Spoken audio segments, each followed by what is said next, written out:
I had a pilot in a podcast. Wish I had a strong donkey that can haul ass and travel with portable speakers playing bars, gas. Wish I had $1 million. I wish I had 1 million albums. I wish I had 1 million problems. That way I couldn't pinpoint all 1 million outcomes.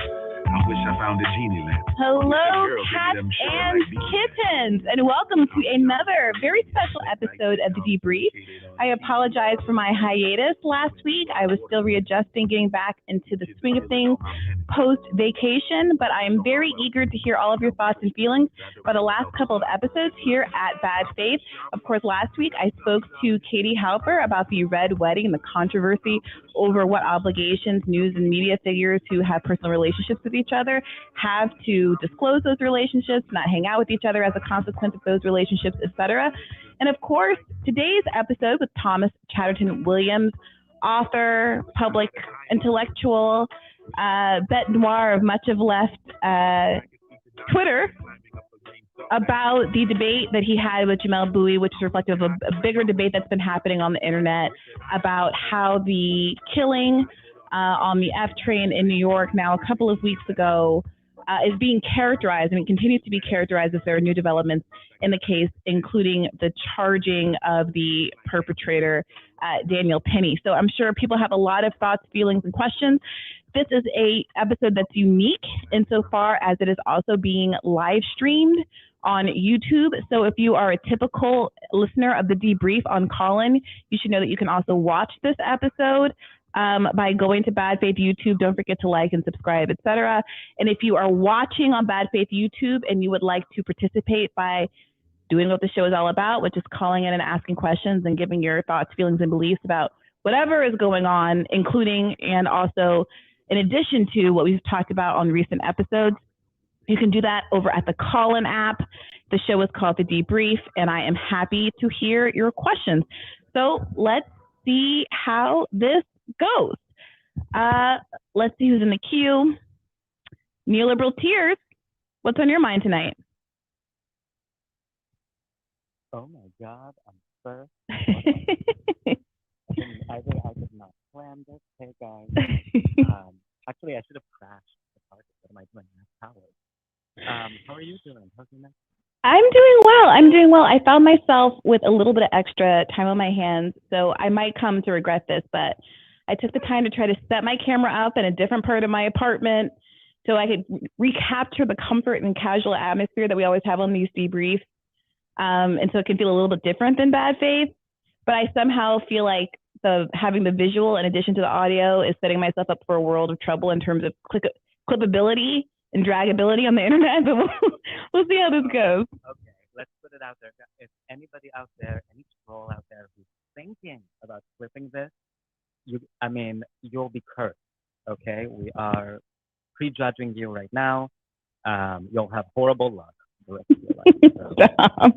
Neoliberal Tears, I'm hearing from the folks who are watching that you are not loud enough.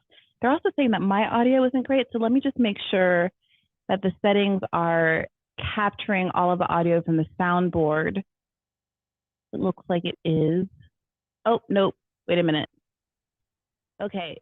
Everybody let me know if that's better on YouTube. I think that was just an issue on my end of things. But okay, shoot with your question, Neoliberal Tears. So I had a Liz Wolf question. Oh boy.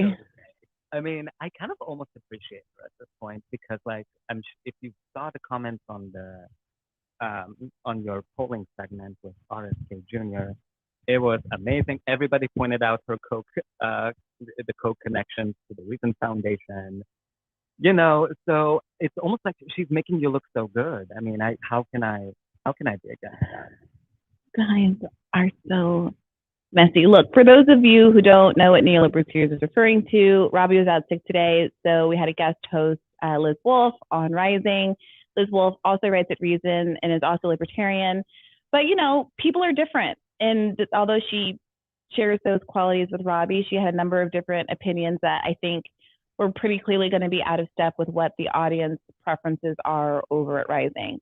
Say what you will about Robbie and myself and the show and whether or not you believe in the project there, but we have developed a rapport over time, and it kind of mutually understanding of what the audience is and what they're all about. And it was unsurprising that her critique of RFK Jr., which in so many ways paralleled the broader liberal critique of RFK Jr., basically kind of sidestepping what his appeal is to so many people and focusing on the, anti-vax nature of it all, was not going to go over well. So and my favorite part, in a way it went very well.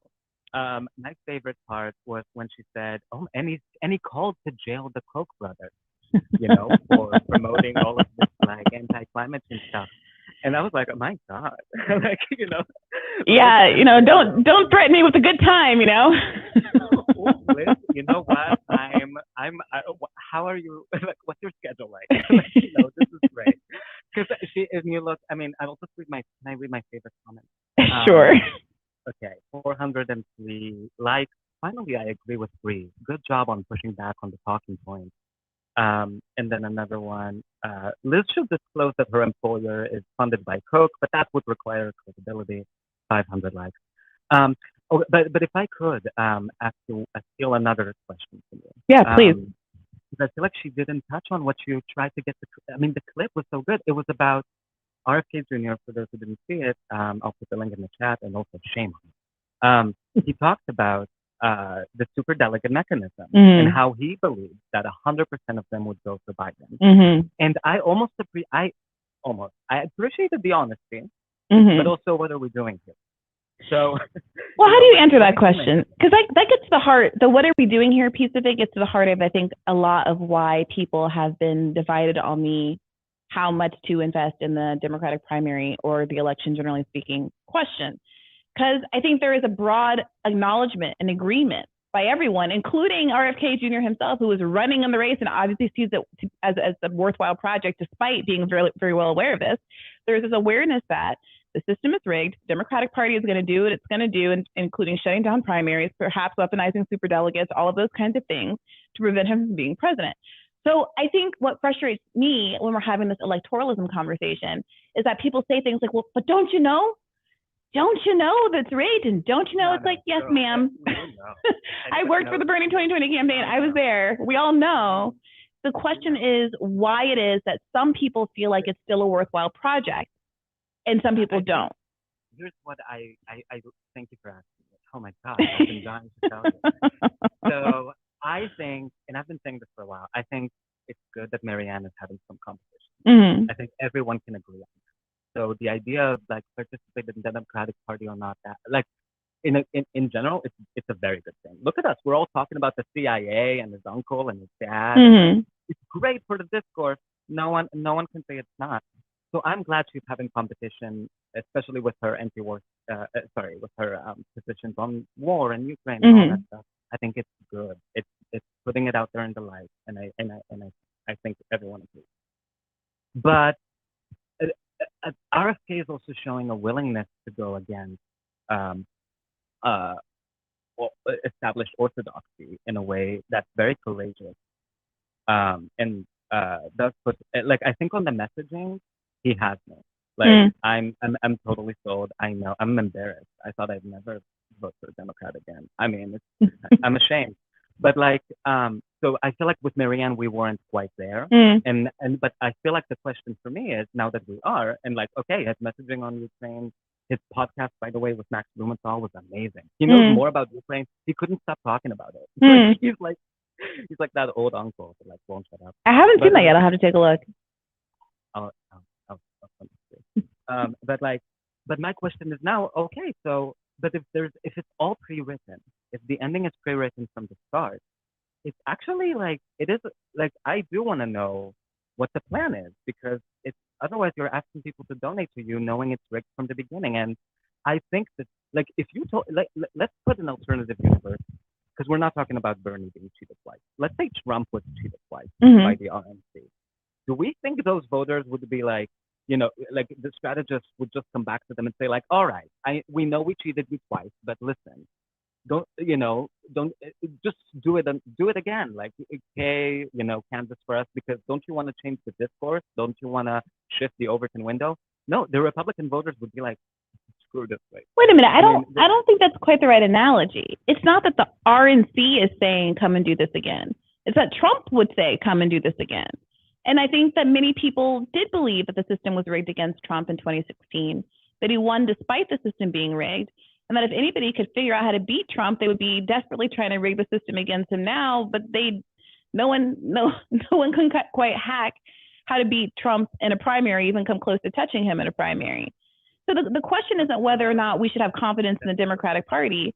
I think it's two things. One, there are goals short of winning the presidency. There are things that can be gained short of winning the presidency. Now, maybe it's not enough to warrant you spending money out of your pocketbook or knocking on a door and taking the time out of your day, and I completely appreciate that. But so many people, including many of the staunchest critics of electoral politics, have testified to the extent to which they were radicalized by working on the Bernie 2016 campaign, how much they grew their organizing capacity, how many relationships they developed, how much more articulate they are about policy and what they should be fighting for because they worked for Bernie 2016 or Bernie 2020.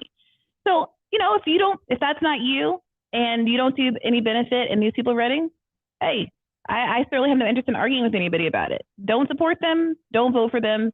Stay home. Do whatever you think best advances the left. Let's not go through that. I'm not going to say, like, I'm going to. No, I know you need a libertarian. I'm just trying to set up.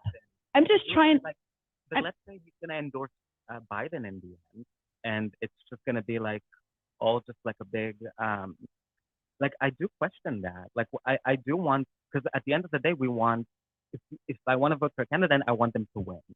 And saying that, starting off with the premise that, like, yeah, they're not going to win, I think that's a hard sell. Well, they're not starting off with that premise. Both Marianne and RFK Jr. have been very clear that they want to win.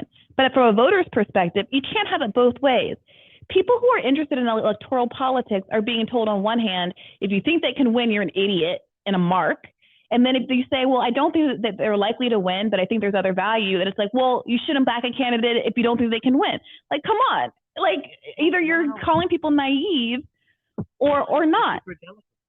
But look, I voted for Jill Stein not because I thought she was going to beat Hillary Clinton in 2016, but for a number of reasons, including that if Green Party candidates, if third party candidates get a certain number of votes, they get federal matching funds, and it makes it easier for them to run better candidates, et cetera, and get ballot access down the line. That's a concrete, tangible goal. And people who came to me and were like, Brianna, voting for Jill Stein is throwing away your vote. I said to them, well, I'm in New York State. What's surely throwing away my vote is voting for a woman who clearly is going to win the state and doesn't need my vote. My vote can actually serve some purpose if I can contribute to getting the Green Party better ballot access and funding, et cetera, right? And I feel the same way here. Like, if you are if you have other kind of priorities, God bless. I don't have any interest in fighting with you about those.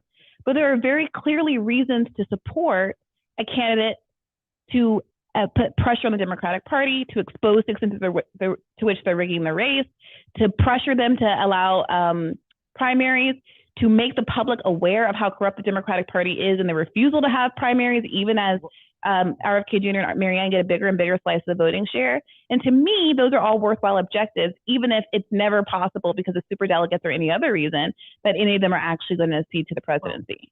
Well, I think the only wrinkle for me with that is that by donating your time and effort and love to Jill Stein, your money didn't end up in the Democratic Party. I didn't devote. First of all, I wish I had maybe, but I didn't devote my time, money, and energy to Jill Stein.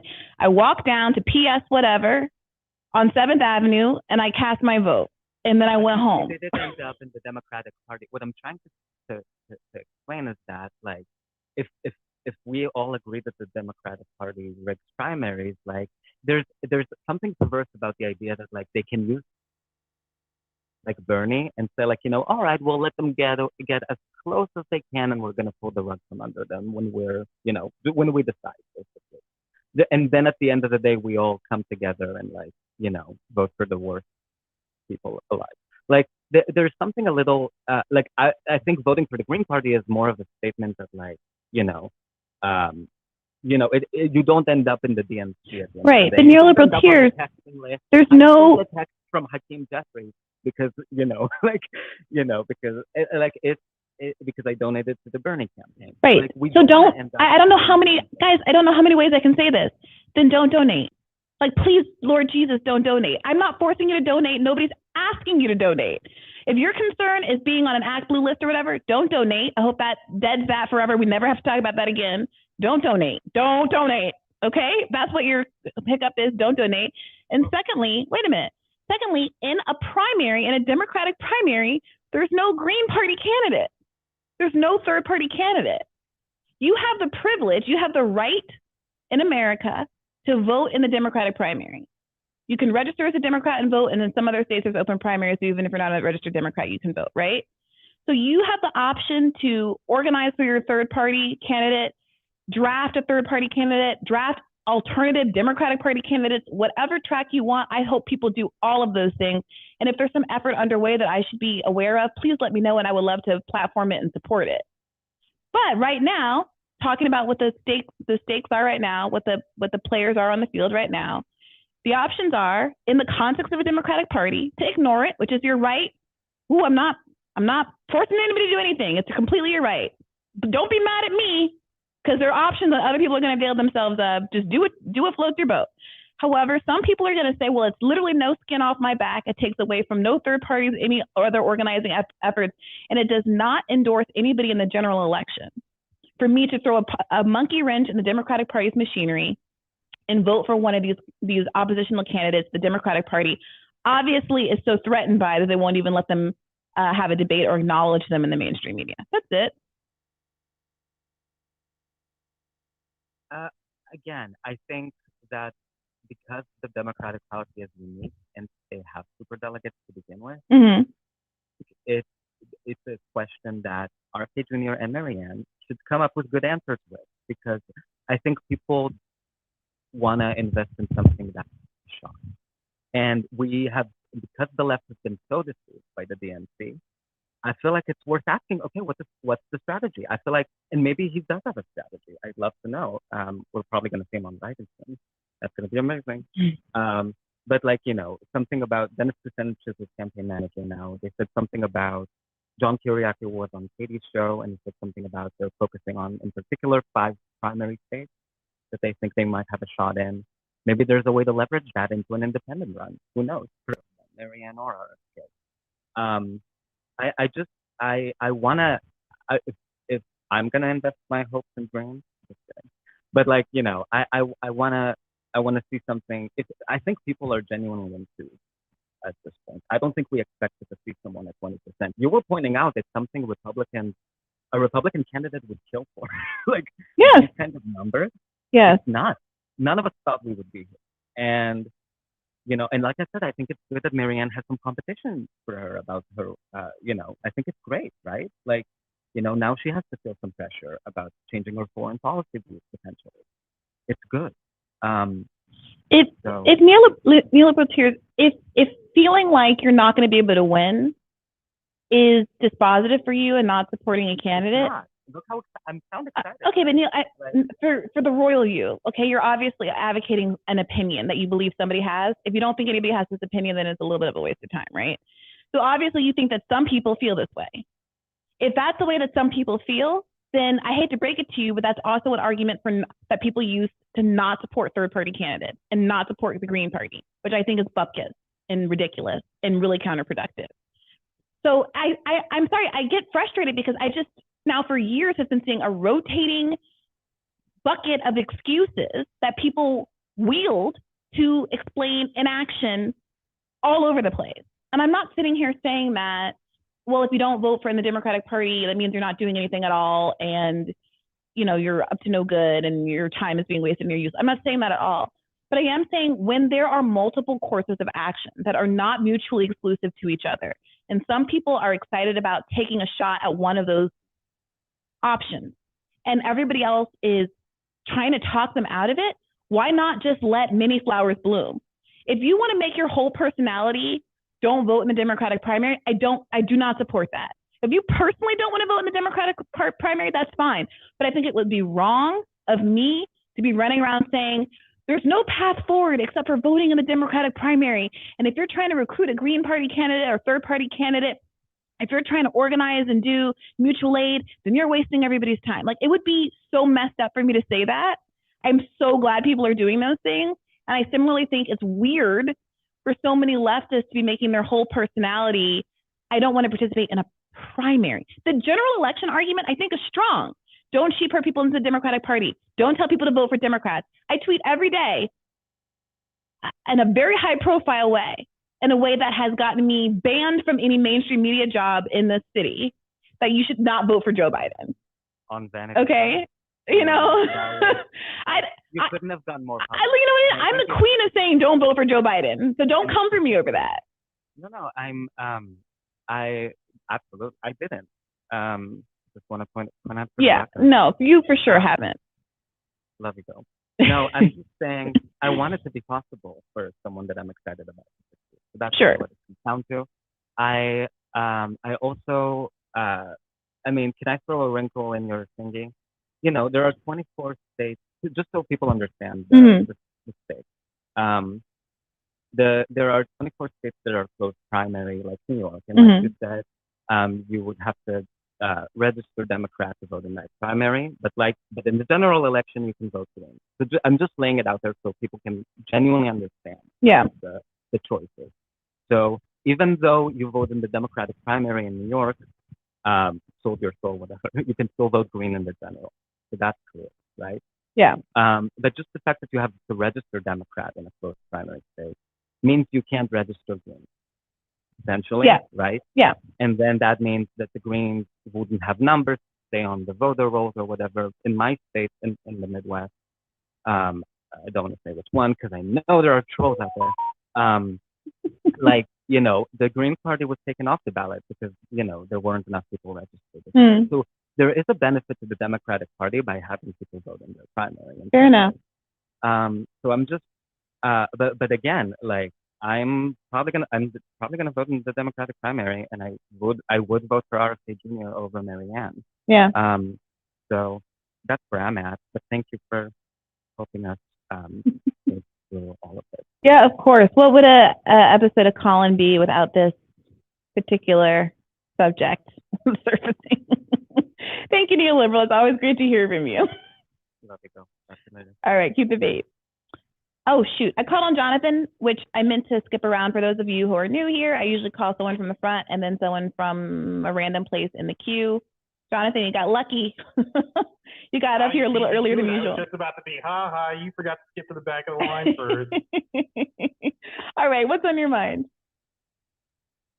Well, firstly, banger of an episode today on Rising. I was particularly entertained by one of the later segments where you were going back and forth on the generational wealth transfer, and Liz repeated a number of things that have been empirically debunked for years, including the minimum wage argument that I was taught as a small child in school, which is obviously not true. And, that we have all kinds of evidence from states that have passed $15 minimum wages that it actually drives up corporate revenue because people have more money to spend. And just on and on. I was like, fail, Liz. I'm almost embarrassed for you. But, anyway, it was just a whole series of just awesome segments. I enjoyed the hell out of it, except for the part that Michael forgot to talk about mint a coin.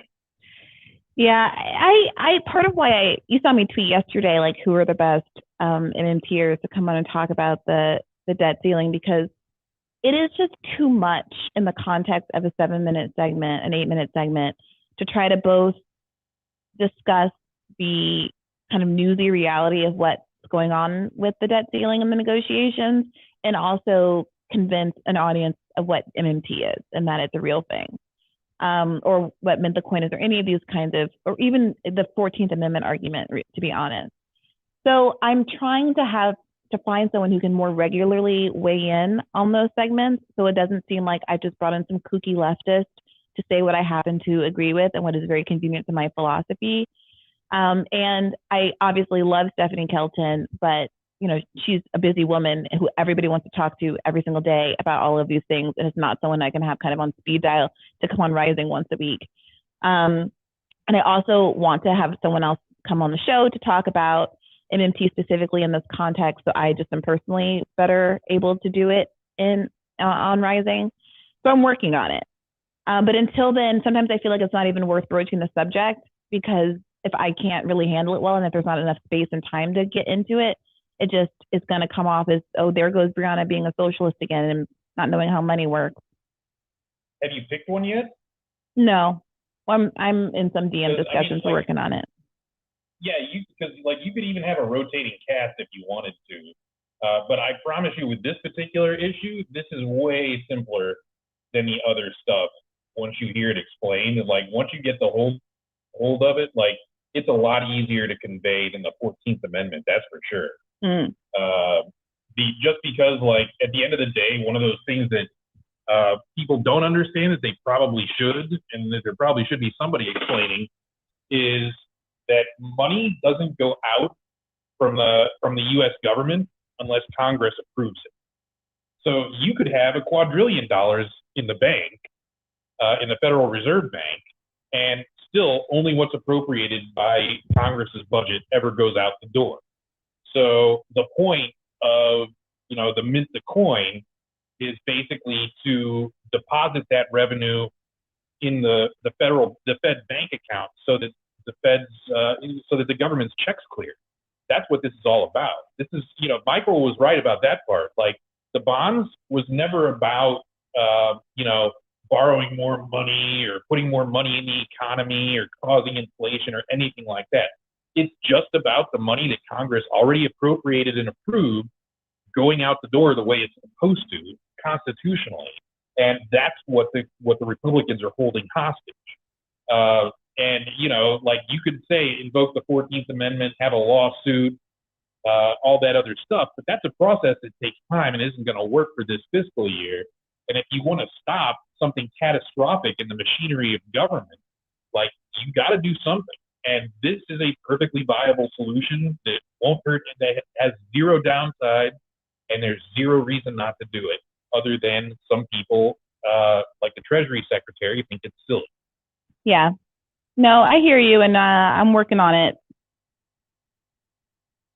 Yeah, it's super easy, and there's a like I said, Steve is good at explaining these kinds of things to lay people, because that's mostly what he does through Real Progressives, and that's why he goes on Jordan Chatterton, he goes on Political Misfits with John Kiriakou, and basically that's what he does, and he's available a lot. But he told me he presented a whole cast of characters.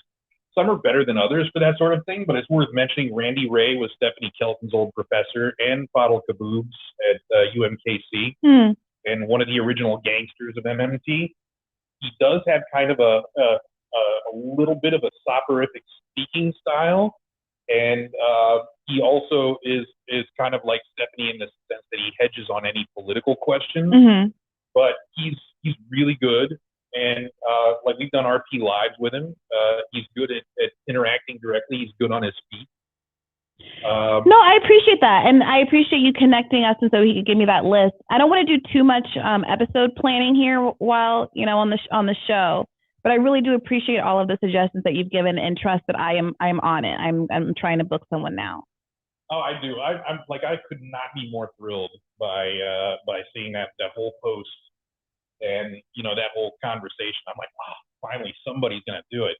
I'm almost as excited as I was by that Sirota article, which the Lever article that I think Sirota, Perez, and Cunningham Cook put that thing together, where they basically called all those buttheads to account that were spreading all that nonsense all that time.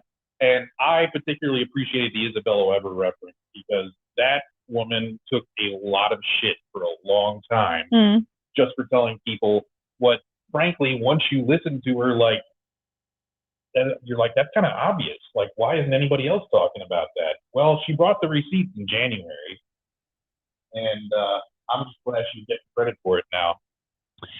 Yeah, well, thank you again, Jonathan, for bringing all that stuff up and putting me in touch with so many good people. Did you have any other thoughts about today's episode or anything else before we moved on?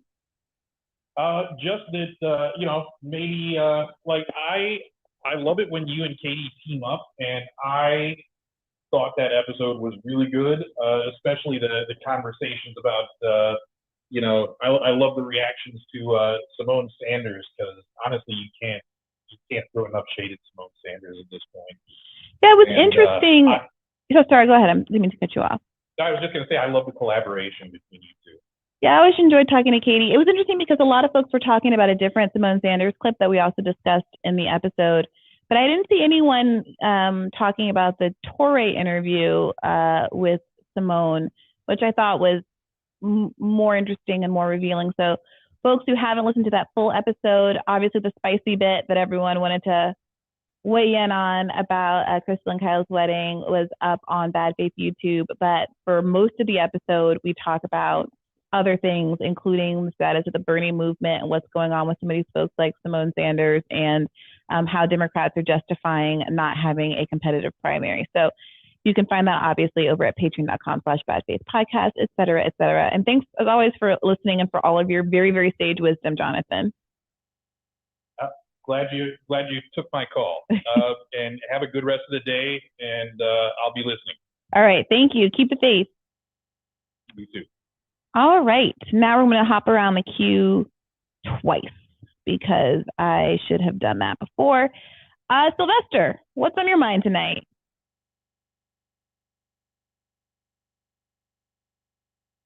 Can you unmute yourself, Sly? Ooh, I caught Sylvester off guard. Sylvester was like, I'm buried in the back. She's not going to call on me anytime soon. Okay, Sylvester, get back in the queue and I'll try you again. I'll go to Anthony. What's on your mind tonight, Anthony? Hey, can you hear me okay? Loud and clear. Awesome. I listened to the podcast a couple hours ago on Neely. Mm-hmm. There's like a frustration I have. The discourse, there's a lot of people that seem to have no issue putting themselves psychologically in the mind of I'm sorry? Penny? Yeah. Mm-hmm. Yeah, Penny. Hey, by the way, Anthony, am I on speaker?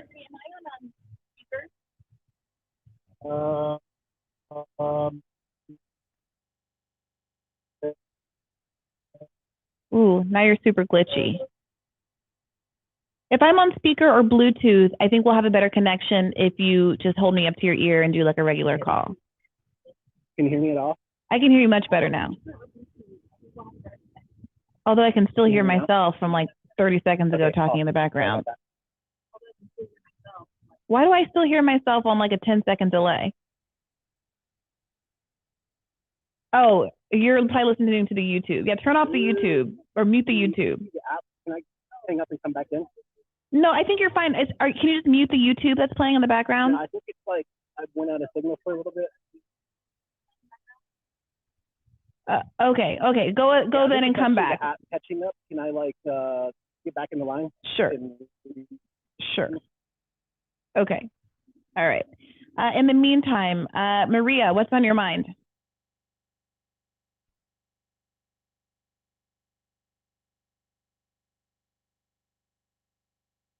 Maria, can you unmute yourself and let us know what's on your mind tonight? Hey, yeah, sorry. Yeah, no worries. What's up? Yeah, I actually also kind of wanted to talk about the Neely stuff. So. Terrific. Yeah, I guess, I don't know, I guess where I'm at is just like, it feels to me like the discourse, or at least from what I understand of it, seems, I don't know, the focus that always seems to come up these days about like justification and like whether or not, like essentially like this killing was justified. It feels like it, I don't know, like it has a lot of overlap, I guess, with all the conversations that seem to come up around cops and like their sort of ability to like kill people, and also like in general sort of the Second Amendment debate where like we have to make it like there's all this like talk about like fearing for your life and like the justifiable like level of sort of threat you have to be under in order to, I guess, feel like it's okay to like just commit violence against someone else essentially in like a situation where I feel like they're used to at least like, or I don't know, like I feel like we've really moved past, while I wasn't paying attention, the sort of understanding that like if it's a situation where you can leave, or like, you know what I mean, like the sort of I forget what it's called, an like obligation to retreat, a duty to retreat. Yeah. And I don't know, I think it feels like that. To me, it feels like maybe the reason, like in part, why that sort of whole thing has disappeared from our sort of social, I don't know, understanding of ourselves and like society is that, you know, we have to have all this thought of like, well, you know, everyone has a gun, so like suddenly it's this idea of, or this question of like whether or not you are under threat, and like that decision making has to suddenly be much more like vague and like, oh, like it can include all sorts of like threats, and like you just have to like I'm not even sure people understand what fearing for your life actually means in a lot of like in a real sort of way. Like, I mean, I've been, you know, like for a variety of, well, actually, because I've been threatened, like, and actually feared for my life, I also have PTSD. So I've been in other situations where, like, I've had extreme levels of fear,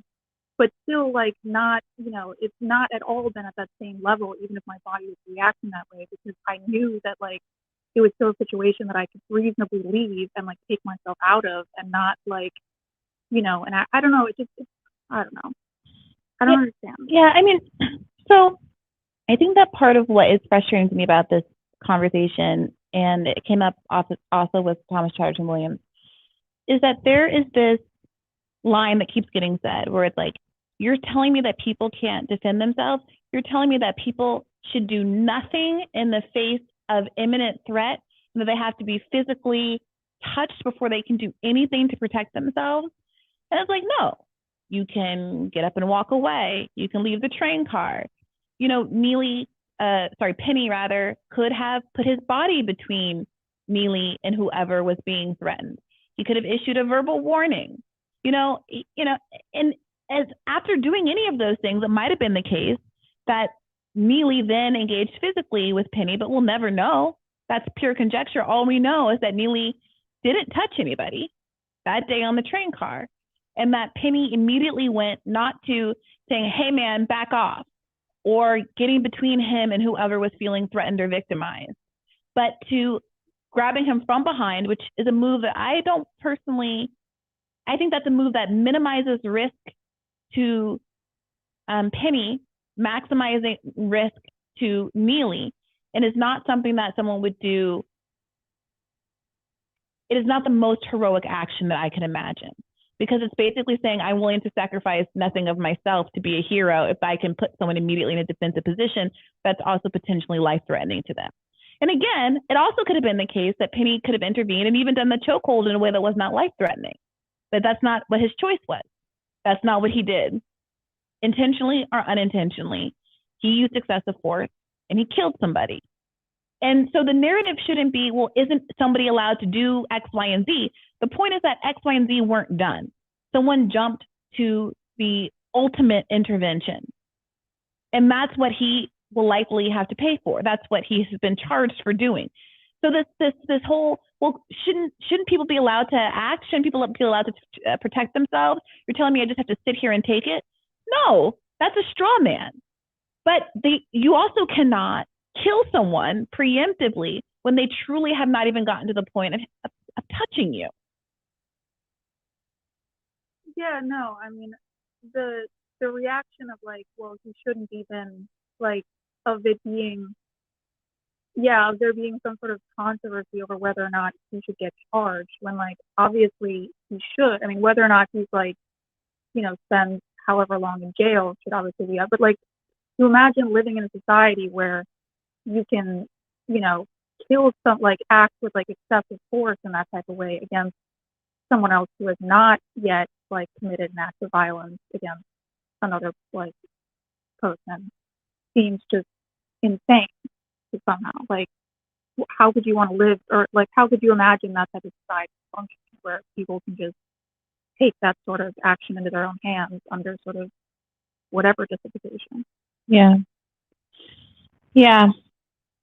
I mean, I do also want to give some voice to the idea that, it is true that there are some people who are making a maximalist argument on the left that says, if you feel discomfort, then you are a racist, or that, you are somehow, like, not a New Yorker, or don't get how the world works, or you're bourgeois or naive. Like, I understand that those arguments are being made out there, but I would say that most people aren't Tim Pool, and most people aren't that version of the argument.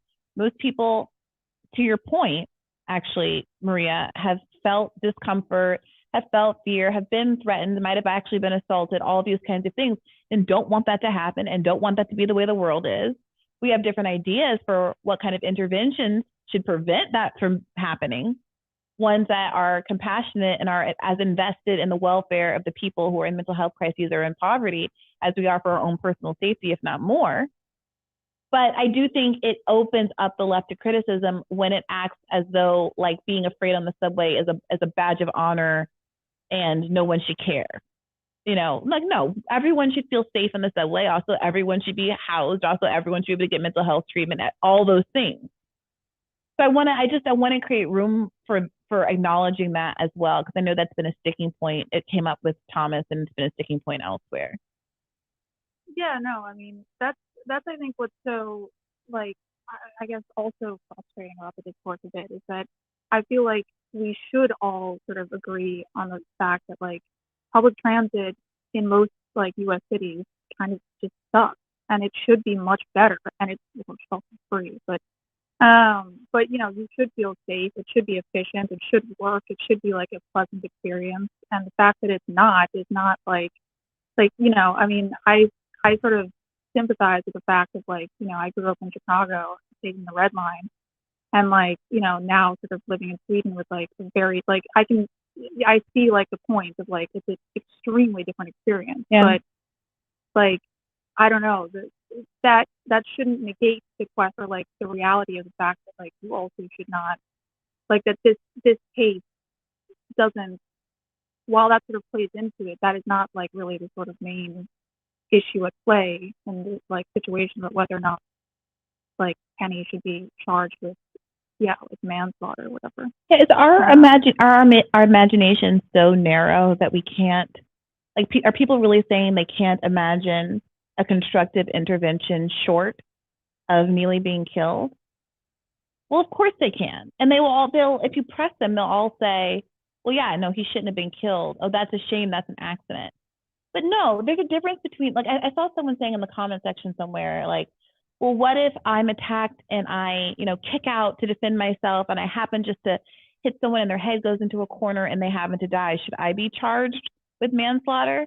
That's well, can we put our big boy pants on and recognize that, like, a wild kick that results in one kind of outcome, and that is defensive because someone is literally attacking you, is a very different thing than coming up on someone from behind and putting them in a stranglehold for many minutes, a stranglehold that you've been taught to deploy in order to kill someone in a military context, and that you have been trained in all of these MMA fighters and, like, wrestling experts and stuff have weighed in and said, like, these do not seem like woke politics people. And they're like, we just respect the art of martial arts. And we know that this is not something that you do lightly, and it's certainly not something that you do for a long time, as many minutes as Penny did it for. So, like, again, we don't need all these maximalist arguments. People are, conservatives are, quote unquote, winning this game or making advances in this rhetorical battle because they just keep making up different versions of maximalist narratives that didn't actually happen. And then leftists are sometimes falling into the trap of saying, well, no one's allowed to do anything ever. No, like, you can intervene. You can say, stop it. You can leave. You can move. You can get in between someone and someone else who's being threatening. You can do all of those things. Maybe you should do all of those things. But it's like grade school bully rule 101 is that you don't want to be the one that throws the first punch, because if you do, you're going to be the one that gets in trouble.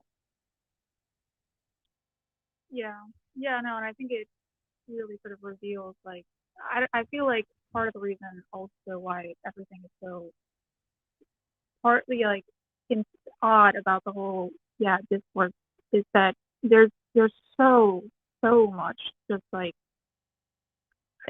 like underlying this hatred of poor people that, like, people just, and, like, especially, like, that kind of, like, I don't know, like, I just think about all these, like, comments that you just hear from people when you, like, talk to them long enough, and, like, where, there's just this, like, sense of, like, I mean, I've heard, like, multiple people, like, confirm that the idea of, like, someone going to jail for, you know, something that they didn't actually do, right, being, like, wrongfully convicted, is, like, fine, actually, because they probably did something else that they weren't convicted for either, or ever talked for. And it's, like, I don't know, it just seems like people have, like, a really hard time in discussions, like, especially, like, a lot of people who want to be so progressive online somehow, or at least, like, come off that way, have a really hard time when it comes to, like, someone who they find actually, like, they, like, need to defend because that's part of their, like, political image somehow, but they would never actually, like either they find it very difficult to actually, like, reach out or care about those types of people in the way that you actually have to, like, deal with any of these issues seriously. Yeah, I did think it was interesting, and this is why I enjoy talking to Thomas Chatterton Williams. I did think it was interesting that, you know, on one hand, he kind of rejected the framing of this as a racial issue, or that the idea of Neely being someone who, because of some combined features of poverty and mental health and Blackness, was seen as having less value, and whose death did not require any kind of retribution, that he was going to do something bad at some point anyway, and this was how it's going to end, and whatever days were going to exist between when he died and when he might have died later, those weren't worth enough to put Penny in jail or to hold him accountable in any way. At the same time, you know, he was willing, you know, he did acknowledge that, of course, our perception of the value of lives are affected by features like race and class. And I just don't, I'm a little, like, I struggle with, you know, on one hand, I'm glad for that acknowledgement. And I struggle with what to do with that in a situation like with Neely and Penny. Because on some level, like, I also agree with Thomas Chatterton Williams that there's a way that this is initially framed in very stark racial terms. This white man killed a Neely because he's Black. That is difficult to prove so conclusively and feels like an overstatement, especially in the early moments when you don't know much about what was going on. And it felt almost unnecessary to me because the subtext was speaking pretty loudly. At the same time, if Thomas Chatterton Williams comes out and clearly says, I don't think it was racial, I'm uncomfortable with that too. You know what I mean? Yeah. No, it's, I don't know. There's something, I mean, like, I think it goes, there's something, like, I don't know, it bleeds into everything, just how bad that the sort of news media landscape is, and, like, how people, just, like, this need, like, everything has become just, like, such a fight, and, like, it always evolves into something that's, like, feels like, I don't know, totally, like, there will always be some good points made, and, like, it feels like maybe something is coming out of the conversation, but then something else takes over, and, like, the conversation disappears, and, like, I don't know. Let me ask you this, Maria, and I'm not going to be offended either way. I knew it was a bit of a gamble, and I know that I was chasing some of my own intellectual curiosity more than a sense of maybe catharsis for the audience. But what did you think about the choice to talk to Thomas Chatterton Williams about this? What did you think of the conversation? You can be honest. I don't know. I mean, I found it fascinating, probably. I think it was definitely like, I definitely paused it a lot. Either because it was just kind of like, sometimes I find it difficult to like listen to things and and I played some of it for my older sister, so I could just like run commentaries for her to make me feel better. But no, I kind of liked it. I'm not really as online as I think a lot of people in my age group seem to be. So God bless you. Or at least I'm not online in the right places. I feel like I'm online all the time, but apparently not where people are actually talking about it. Sounds like you're online in the exact right places, actually. Right. So I kind of missed like a lot. So it's like interesting to like have sort of a discussion of like framing the discourse from sort of both sides. And yeah, I disagreed with him on most things, but like I don't think it was an uninteresting or like non sort of constructive conversation in some ways. I think it was interesting to kind of hear like how it's interesting to see the way that people like what people choose to focus on to sort of, because like ultimately like that's really where I think a lot of like difference in opinion actually comes down, is like how you frame events and like what you choose to like see as important and like why. And so I thought it was interesting to see like how he was looking at it as like it being really important that there was this like other people who were in consensus to some degree, or that there wasn't like, and like how that sort of played in, which and like this question too of like is, how you should feel like that real like the way that he was really empathizing with that feeling of like being uncomfortable in public, which I don't know, as like personally, like I'm so uncomfortable in public all the time that it just like it was just so fascinating to realize that people like are actually like have an expectation of comfort. Yeah, I do think that some of the lefties, what we're trying to articulate is not that it's okay to be uncomfortable, but that there is something, dare I say it, privileged about having that expectation. And that's not that it shouldn't be a privilege, right? When we say things like having access to healthcare is a privilege, or having a house is a privilege, we're not saying those things because we don't think everyone shouldn't have healthcare in a house. Quite the opposite. But there is a way that, I don't know, maybe there's a better word to use, but so many people in the world and in America never have access to that sense of bodily safety. And it is interesting how polarizing the subways seem to be, precisely because in these urban spaces, precisely because there's a certain democracy, like a democratizing effect that some urban environments have, where because of the density and because of the public nature of these goods, like the public transportation system, wealth doesn't insulate you in the way that it insulates you in other areas. And I would hope that was an opportunity for more affluent people to say, oh gosh, there really is a crisis that's invisible in other parts of the country that we need to act on and help people. But unfortunately, it too often becomes, how dare that, like, how dare my bubble be popped? How dare my security be breached at any point? Let's build the walls higher. Let's hire more security guards. Let's do this. Let's pull up the drawbridge and dig a new moat sort of mentality. Yeah, no, it's sort of that, like, not to call people out, all this liberals, whatever, but conservative kind of reaction to be like, oh, we just need to punish people harder, or like take away these sort of problem people, instead of like we just need to like make things nicer and like to sort of push money into the public transit system in order to actually, because part of the problem is that you don't like, it's so unusable in a lot of cities, or inconvenient in actuality, that unless you're like actually forced to use it, usually for class and like sort of income reasons, like you usually don't. My dad and my parents like never used the subway really, but like except my dad when he was like going to the airport to take the blue line, which is why he seemed to be under the impression that it's totally fine that I take the red line all the time. When I come to him with like, you know, what I experienced on the red line, he like was just totally like, you know, because he never really had to like, he only had to use subway or whatever when like it was, you know, convenient, like, which is a real difference from people who have to use it. And so, and like then there's like the time of day you're using it and all these other things that affect like, you know, how the crowd and the vibe and like the situation.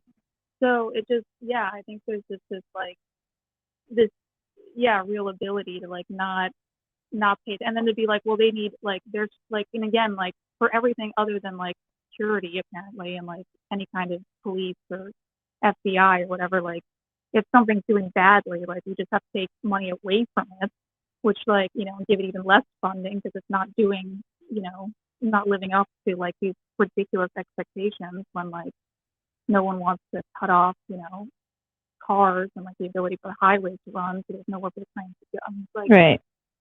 I want to address something that where did it go? Someone said it in the chat on Call-In about how, you know, it's not privilege. Poor people, here it is. Teldem says, what people choose to focus on, this is how unbearably glib PMCs are. It's privilege to not want to be stabbed or splashed on the train. This shit happens to poor people. But that's the point that I'm making, Teldem, that it does happen to poor people all the time. And there's a lack of concern about it when it's something that happens to poor people. That sense of safety is not something that a lot of people in the country and in the world ever have, ever. And the reason that something like this becomes a national conversation is because it's affecting people who are not poor.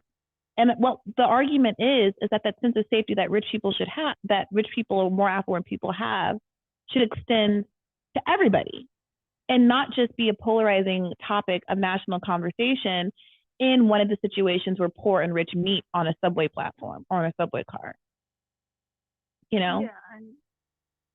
Yeah, and you should also like, there should also be the presumption like safety, like things should never have to get so bad safety wise. Like the fact that like in the richest country in the world, the situation's gotten so bad that the conversation about safety is coming up when someone has literally like killed someone else due to like feeling, you know, I don't know, some sort of feeling threat or whatever, is just ridiculous on its face. And sort of again, yeah, it goes back to the issue of the fact that like no one should have to suffer through exactly like feeling unsafe and being uncomfortable in those spaces. But it's like it only really seems to like bubble up like this elite class for them to take notice when it's just, you know, fallen totally out of control and, you know, become so severe that they have to pay attention to some degree. And then it's again over an argument of something that never should have happened in the first place, and for a variety of other reasons. And like, yeah, it just seems like there's this, yeah, the privilege to the fact that people seem so surprised, I guess, over the fact that others, that you would ever feel unsafe or could feel safe, or, you know, that people feel unsafe in this type of public space is what's so annoying about it all. Is that like it's been unsafe for like decades. The fact that it's just now becoming like a topic of conversation is a little bit absurd. But yeah, I'll let you continue on. All right, it was really nice talking to you, Maria. Yeah, it was nice talking to you too. And yeah, it was a nice episode, I think. So. All right, thanks for calling in. Keep the faith. Yeah, you too. Bye. Bye-bye. All right, let me try Anthony again. What's on your mind tonight, Anthony? Hey, you can hear me better now, right? It wasn't that I had trouble hearing you. It was that I was hearing myself on a 10-second delay. But that doesn't seem to be happening now. So let's rock and roll. Awesome. Well, it gave me a chance to think about what I wanted to say a little bit more. So I was at a gas station a few months ago, vacuuming my car, and you know how like sometimes when the gas stations are filled, there's like people at the pump, and then there's people who like pull in their cars behind. I don't know if it's happening where you are, but there's like sorry, I don't drive when I'm from New York. Well, anyway, when all the gas pumps are filled, there's like people at the pump, and there's like people in line basically with their car waiting for people at the pump. Okay. And so I'm vacuuming my car at the little vacuum thing, and there's The lady who's in her car just like knocked her in the car behind her, another lady, and that's drawing attention because they're like yelling at each other in the parking lot or whatever. And so I look at the pump and it's got like $1 and change, basically meaning that, you know, this lady tried to fill up her car and maybe ran out of money and calling people, who knows, but she's in like a terrible situation. She's probably super frustrated. And now there's someone behind her holding up the line and they're like fighting, right? And so I go up there and instead of trying to break them up, I mean, no one says I had to do anything, but I slid my own card and was like, you know, fill up your gas, just do it on my card, it's fine. And that like resolved the situation.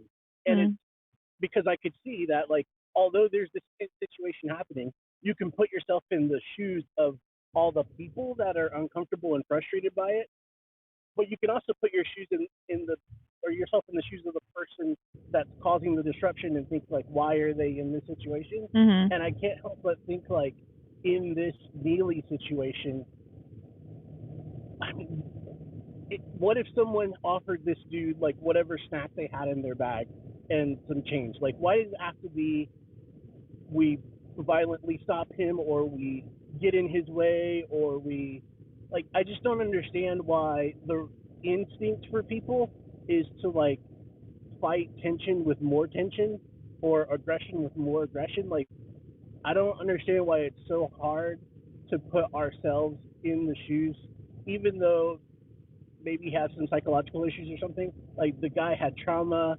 He's talking about being hungry and thirsty. Yeah. He's probably in a situation where he's thinking about like himself against the world. He's clearly tense because he's facing like, maybe if someone offered just to help, that would have helped the situation. Like, why do we have to go to this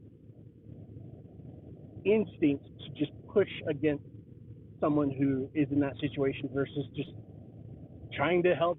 You know, I don't understand that. I don't even hear anyone offering that as a scenario. It's like, we could have choked him to kill him and he deserved it, or we could have choked him until he wasn't dead and that would have been a better response, or we could have like, I don't know.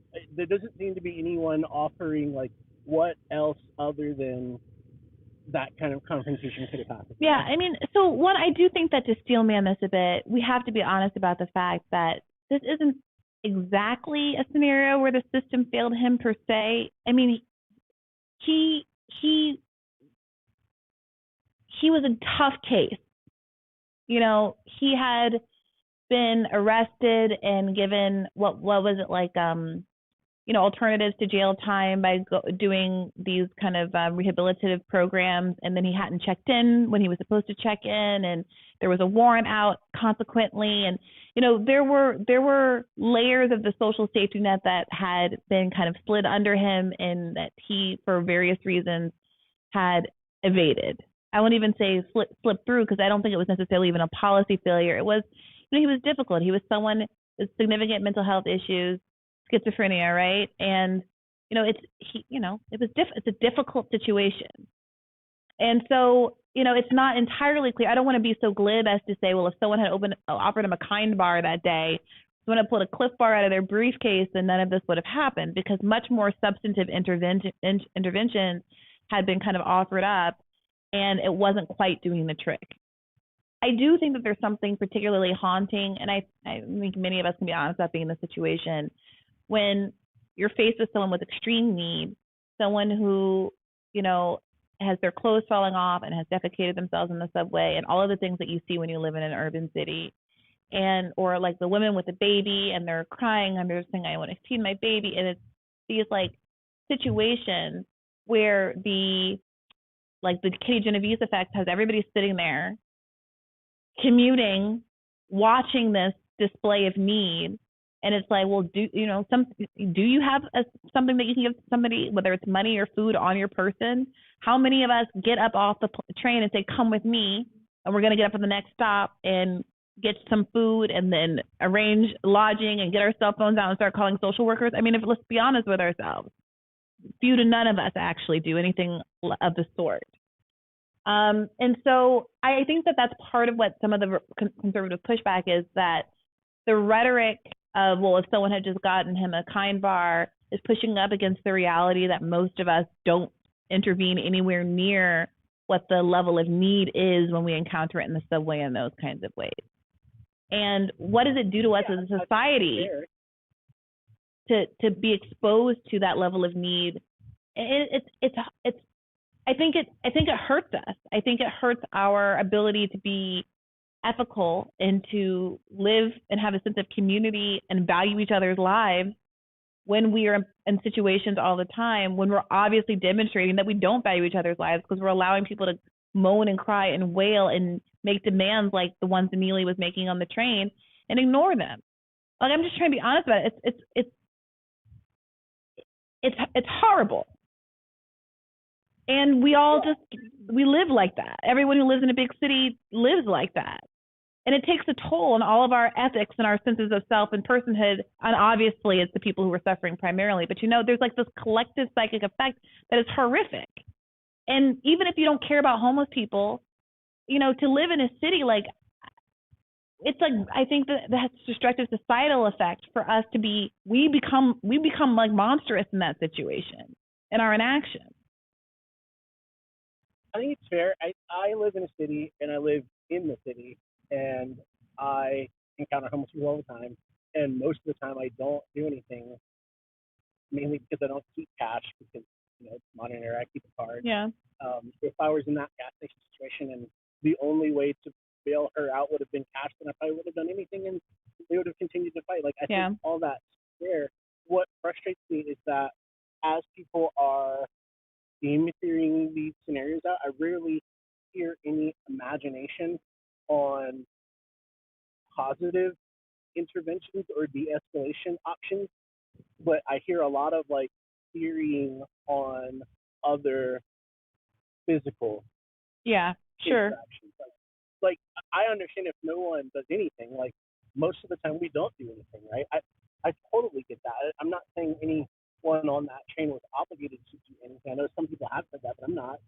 But if you're gonna say like, if you interject, you've done X, Y, Z, why is X, Y, Z always some kind of like confrontation physically with that person? No one seems to be offering anything other than that, Yeah, well, I think the reason what people would say is that because the imminent concern was that he was being physically threatening. There seemed to be an escalation, vocal escalation, physical escalation, jerky moves, whatever it was that made people feel like some kind of physicality was imminent, something that was not going to be deterred by here's some food potentially. In which case, I'm really not against the idea of just like being a human barrier. If someone wants to get involved physically, then I think step one is being a human barrier, just getting between the two people who are about to fight or be attacked or whatever it is. So I don't know, like, I appreciate what you're saying, but I don't want to ignore the extent to which, like, there were many efforts made with Neely, right? He was on the top 50, the list of the 50 most kind of difficult, hard cases of homelessness in New York. New York's a big city with a lot of homeless people. That's a pretty significant, list to be on. And that, of course, I'm not bringing that up to say what Penny did was proportionate and appropriate, but to say that, I don't want to be so blasé about the idea that it could have been the case. It could have felt so, that physicality was so imminent that it was worthwhile to put some distance between Neely and the other people, either by them getting off the train or by somebody interceding on their behalf, but not starting the physical confrontation. That just seems to me like to be a no-brainer, and it's crazy to me. I don't think I've ever heard a single conversation of anybody talking about this ever where it was brought up that someone should just stand between Neely and whoever he was threatening. Like, that just has not been an option. To your point about how all the options seem to be about strangling more or strangling less, like, to me, like, no one's ever brought up, well, maybe you should just stand between two people who are about to fight.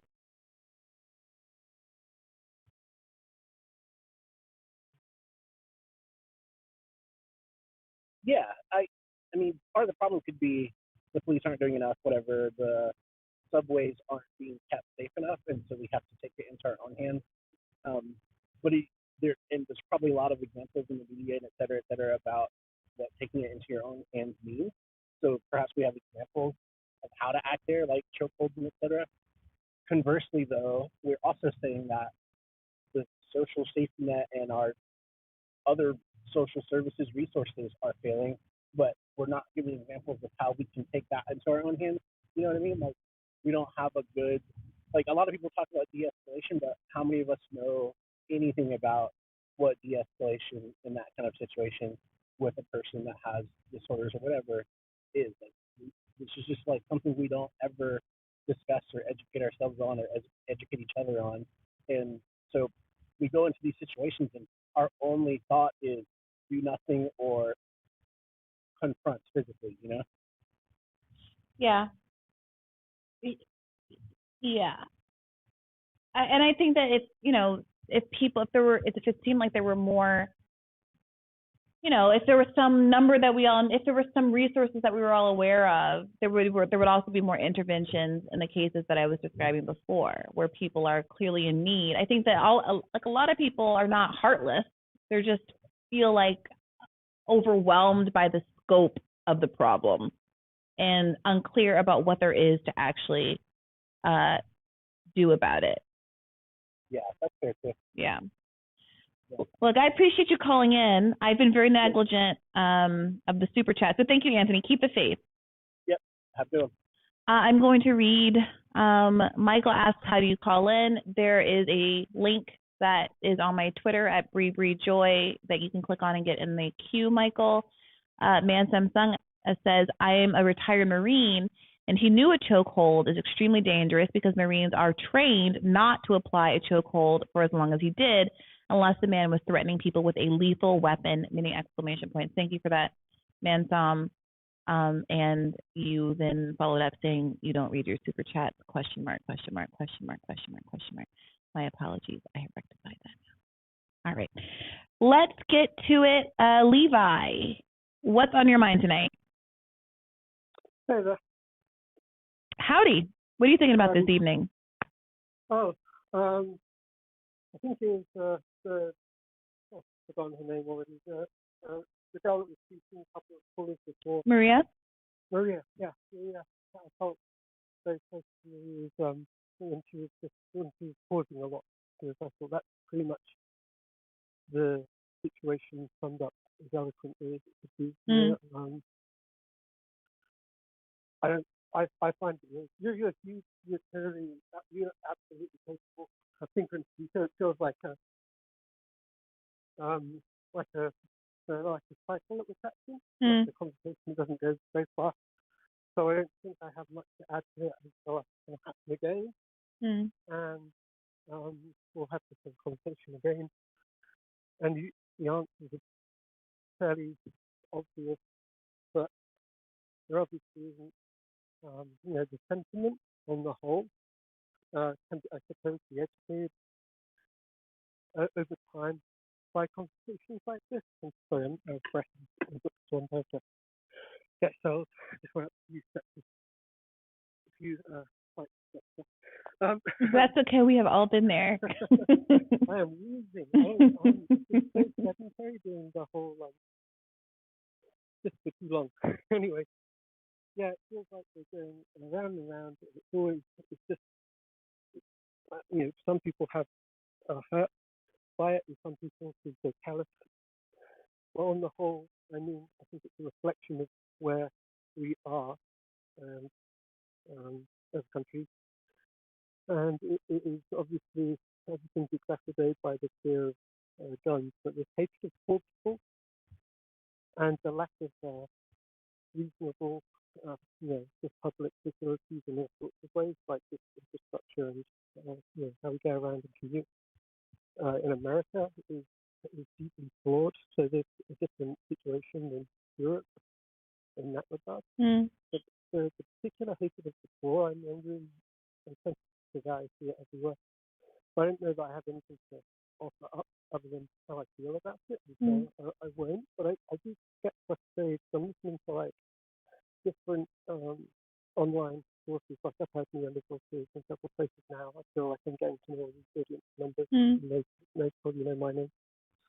And I listened to, let's say, Savvy Fab last night, for example, Mm-hmm. and you were talking earlier to neoliberal theories about whether or not people should run, and it was a very sort of, I didn't capture all of that because I had to stop, but I wanted to listen, but it got me really kind of shaken up emotionally because I was like, there's no, I think it was Noel, who was like a frequent caller, almost like co-host Noel, so I usually agree with on lots of her takes. So it was just, it kind of like fished out, it seemed to like draw a line, so like, only black people can speak to this. Like it was like, why are we giving money and time to people who don't understand our predicament, which is what you're talking to neoliberals about at the beginning, right? Mm-hmm. And and then I listened to like the dissident talking about you and Katie after watching the interview. I saw them talking about you for class interviews, and they were saying they were drawing a parallel between their class positions and race positions, and it's how you cannot talk about someone else's experience, right? Yes, you can understand it intellectually, but you don't know what it's like to have grown up really poor. Mm-hmm. And so there's a barrier there's a line being drawn in that kind of experiential ID politics line that's saying like, well, if you don't tell me I can't speak about race, I'm going to tell you you can't speak about class. No one can speak to anyone else, and they're all, you're the MC, and so you didn't understand the class discourse at all. Like she was confused by it, right? In her conversation with you, legitimately, she was saying she was confused by it, and I felt you had a better handle on how to speak about it, but the right to speak about it is what the dissident was pointing out. And I just feel like as I listen to all of these different points of view, through these interwebs, I'm not sure where I'm getting with it. I'm kind of like, I don't want to take sides against it. It doesn't make sense to take sides. I found you to be, I wouldn't say don't talk about class just because you're not in this class. You use the idea that you're a class traitor as the way to sort of explain your point of view. Like that's how you feel. Mm-hmm. But obviously, when you have conversations with people with different academic backgrounds, that really is where the difference clicks. Or like if you're at a pie and there are people that can't keep up with you in conversation because they haven't gone to school in the same way or don't know the same sources. Oh, there's plenty of people I have gone to school with who I won't say can't keep up with me, but aren't especially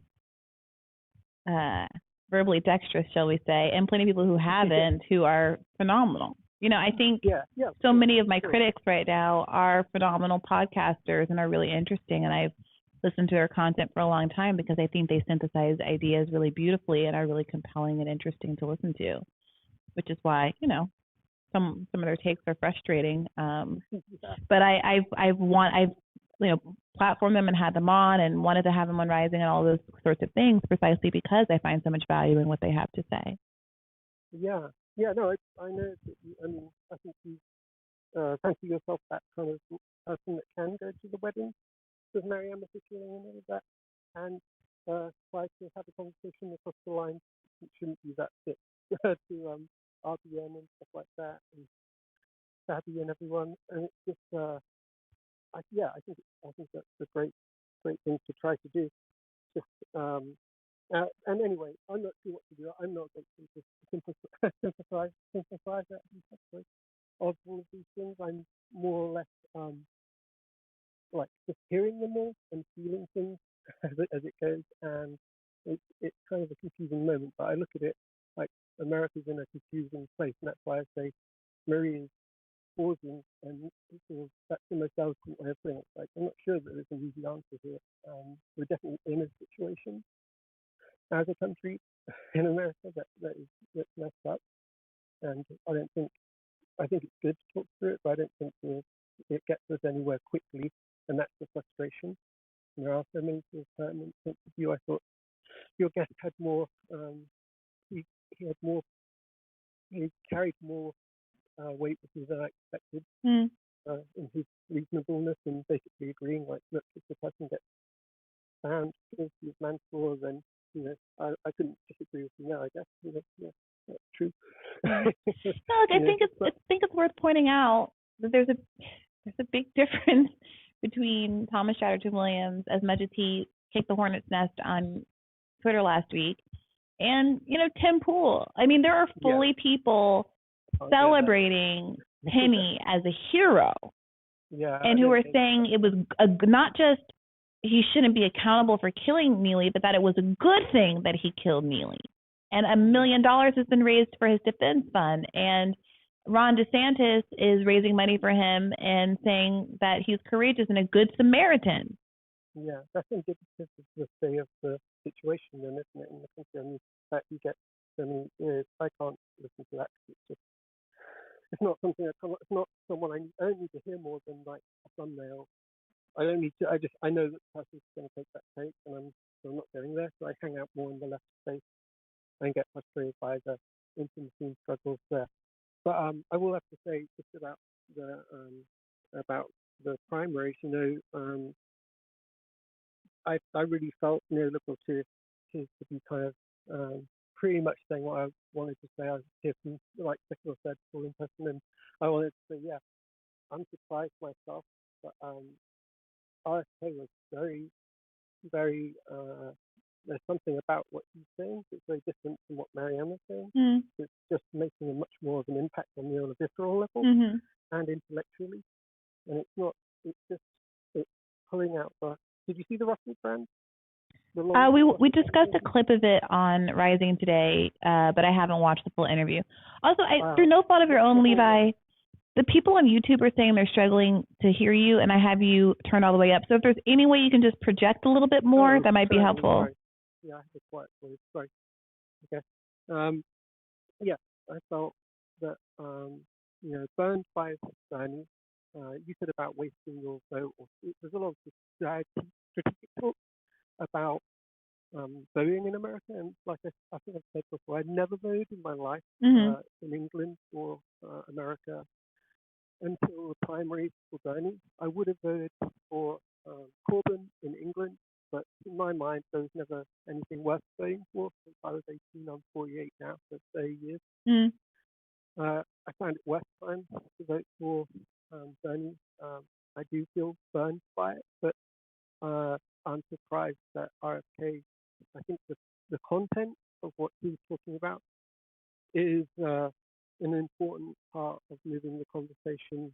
I'm saying like America has a problem, and part of it is like really knotted up in stuff that we didn't get past from the 60s. I think Marianne spoke to that, where she said, we're afraid. We used to come out in the streets, and they killed our leaders, and we are afraid to come out to protest. They put the kibosh on a progressive movement back at that time through the assassination of all these figures. And I think that's good what she's saying, but she can't possibly say that with the same ethos and credibility as a speaker as RFK can. He has so much inside knowledge and color to the conversation, and just like incidents that he can recount, that it's both fascinating just on its face, but it's also, I feel, very useful for him to say, look, I know what it's like on the inside, to be right there, to be right by people as the news is being received about assassination. And, I saw I saw lots of things, crazy things in my life, and he's willing to tell those things to us. And I think that's, I think we need to go back to go forward in a sense. Like everything's just such a naive conversation around class and race. Yeah. Levi, so I'm going to go ahead and move to the next caller. It's not your fault. It's just because apparently you're inaudible to the YouTube audience, and I don't want to go too long. It's not your fault. I'm so sorry. I'll try to figure out if I can improve this for next time, but I do want to respond to you, and I'll just say, I think what you're responding to about RFK Jr., I see it too, and I'm responding to it too. Yeah. I do think that the class arguments, both when applied to me and to Marianne and RFK Jr., show the limit of it sometimes. RFK Jr. is a part of a political dynasty. He is very much running as a Kennedy. He has a personal insight of what it's like to be in the room because he was literally a kid of the president, of the attorney general and the president sitting in the room. That's an enormous amount of privilege. He's from Camelot. He's had an enormous amount of so it is very convenient, right? I see someone in the chat saying that someone who likes Sabby and listens to Sabby was saying that I wasn't really a black person because I didn't go to college, and I did go to college, and Sabby was saying, well, am I not a real black person because I went to college? You know, there are people who are like, Brianna sucks because she's a PMC, and PMCs can't know anything, but also the real one is Cornell West, who also went to Harvard, or Chris Hedges, who also went to Harvard, or Jill Stein, who also went to Harvard. Like, I'm not trying to be an asshole. No. But like, you can say I'm wrong. Like, I can be wrong, but you're gonna have to have a more nuanced analysis of why I'm wrong, other than I went to Harvard. If a bunch of other people who went to Harvard are your literal heroes, so that's all I'm saying. Yeah. No, I guess I'm looking at it from a map. It's like we're all in a position. We listen to the people whose voices we find, to be, I find to be valuable. I listen to those, tune in, but I'm not. I just wanted to express that I something about RFK surprised me in what he's talking about. I think it's a useful conversation to have about the corruption and from that particular position. Not so much because it is a class problem, and it is a problem that they can say, well, what does it all amount to if you can't win? If the pie is just going to stop you. But I think that's one of those conversations that would be helpful. Like you say, it's helpful in itself. It's intrinsically something worthwhile, but it's not necessarily strategically going to pay out right now with someone getting voted in. But I think it can bring up all sorts of, it can take us back to MLK and to Fred Hampton and all of those things as well. Yeah. Levi, I'm sorry, I do have to go. Do it. But I really appreciate you calling in. Thank you so much. Okay, you take care. Keep the faith. All right, I'm going to go to T. Jasmine. Hopefully this audio is a little bit better. T. Jasmine, what's in your mind tonight? Oh, hello. Hello. What's going on? What's on your mind? I'm sorry? Are you hearing me? I am. What's on your mind tonight? Jasmine, I can hear you just fine. Jasmine? I can't hear a thing. All right, Jasmine, get back in line and we'll try you again. I can hear you just fine. But I'm going to go to Cynthia. What's on your mind, Cynthia?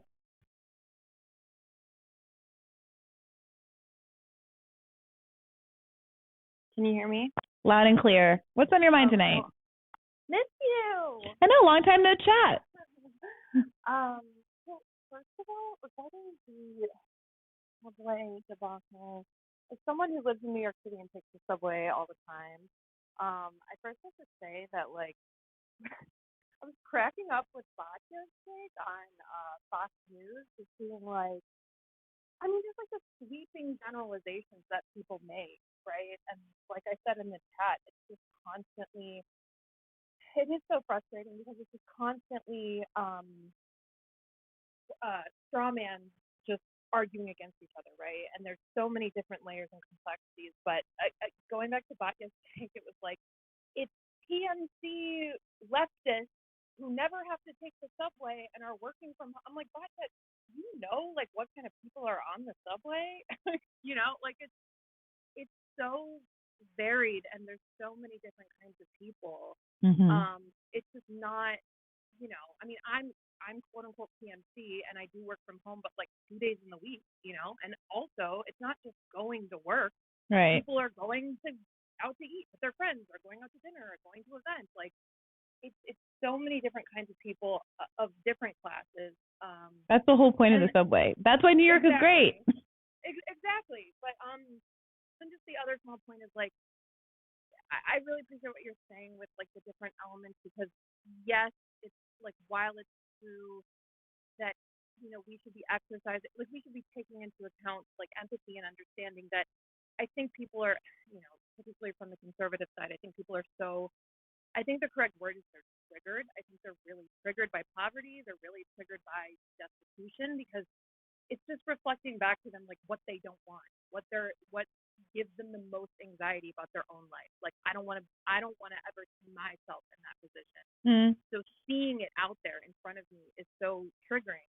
But the other part I will say, in a little bit of defense, like, yes, it is about, like, you know, rich people's comfort or, you know, affluent people's comfort, and that is something to be reckoned with. But the other part is, like, I think the other layer here and context that doesn't get taken into account is like the world that we live in these days.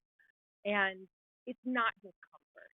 It really is sometimes about fear and anxiety. Like I have gotten off certain subway cars so many times because I'm like, is that person going to shoot up the car? I don't know. Sure. Is that person going to, you know what I mean? Like, sure. it's serious fear sometimes that you don't.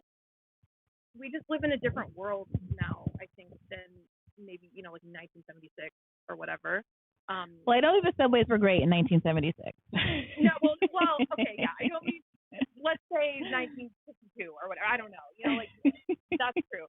But again, vibes. I'm always interested in the vibes. And I love this conversation about the Democratic primary. I've been thinking about this so much. And I also was thinking about something that you said. I forgot if it was in Colin or if it was on a pod. I think it was on the pod with who were you talking to? Ben Norton, was that his name? Mm-hmm. Yeah. And just talking about, you're like, well, I don't want to psychoanalyze. I'm like, yes, let's psychoanalyze less, please. Because you know what I've been thinking about? I think that, and I'm so excited to share this information. I can't wait till everyone in the chat is going to like, be so supportive and not gonna, you know, insult me when I say this, but I think that the left has a very complicated, unconscious relationship with its own powerlessness and its own defeatedness. And I think I feel like it's this constant toxic cycle between powerlessness and rage. And I think moving up the emotional scale into rage is good. It has benefits. When you're in a situation of like despair or powerlessness, you know, think in your own life, sometimes you have to be enraged or you just have to be sad. You have to get that out. You have to get those feelings out. You know? But it just feels like collectively we just keep going back into powerlessness and rage. And there's no like proactive channel into something intentional. And where I get so frustrated is like, it just feels so fucking scattered, you know, all over the place. And that's not like any one particular person's fault, right? It's really difficult to organize people. But where I get really frustrated and feeling defeated myself is with regard to this Democratic primary, because like you said, let all flowers bloom. I'm like, it doesn't, for me, RFK or Marianne, it doesn't matter. It's not even about like who you want to win and who you like. That's actually not the point here, in my opinion. I feel like the point here is to see how you can utilize this moment strategically as leverage for once. This is like the only place where we could potentially have some kind of leverage. Yeah. Right? And speaking to the defeatedness, I was talking to the man's Jason Miles the other day because I had this brilliant plan. Wait, when did he become my man? Not your man, but your friend, who I found through you. Okay, let's put it that way. Okay. And because I had this brilliant plan. I was like, what if we on the left utilize this moment in the Democratic primary to organize a, you know, like a march or a rally or something that's like, I don't know, we could name it like the March for Democracy, the Rally for Democracy, or whatever. And the whole point of the protest is to say, we demand, by the way, how many times are we on here saying power concedes nothing without demand? Power concedes nothing without demand. Where is the demand, right? Like, what demand? What demand are we showing? What demand are we asking? So what if we make a demand saying, we demand that you hold, you know, open primaries, you hold open debates, you know, you hold debates in the Democratic primary, and if you don't concede to our demands, we withhold our vote in the general election. Yeah, I think that's the whole game. And to the extent that some people are like, well, closed primaries disadvantage Green Party voters, or, you know, what if this became an opportunity to advocate for open primaries? What if this became an opportunity to get even New York conservatives on board with opening up? New York has some of the most draconian voting laws of any state in the country. But you can't build a movement. It's easier, I should say, to build a movement around people who are genuinely disgruntled, angry, as you are putting it, because they can't vote for RFK Jr. right? Like, because if there's an actual person involved as opposed to just an abstraction. The same with the primaries. Well, if you think that the DNC is rigged, which it is, and you think the superdelegates are a problem, and you think that we should have a primary and the rules should be changed, well, we only are able to make those arguments right now because we have someone like RFK Jr. in the race, and because he's polling so well. The better he polls, the more people say they're going to vote for him, the more people do vote for him, the better argument we have to making all of these structural reforms that will help us down the line. Well, exactly, and isn't down the line what we're trying to achieve? Like, I'm just like, the question is, what do people want? Like, what do you want? You know, and how are you going to get there? It feels like we all kind of want the same thing, but we just disagree on how we're going to get there. But I feel like every time we have these conversations, and it's like, fuck the DNC and fuck the, it's like, we already know the problem, right? Like, we have to just understand, like, how do we get there? What is a strategy? And for me, I'm like, this seems like a really reasonable strategy. I mean, again, I'm open to, like, correct me if I'm wrong. Like, give me a opposing argument as to why it's not a good strategy. But I got so frustrated. So I was talking to Jason. He's like, well, you know, it was just like, this is why it won't work. And this is why the left doesn't have a movement. And that's why he's not my man. And I was like, well, what if then someone else give me an idea? You know what I mean? Like, and again, I'm not saying this is the only thing that one should do is focus their attention in electoral politics.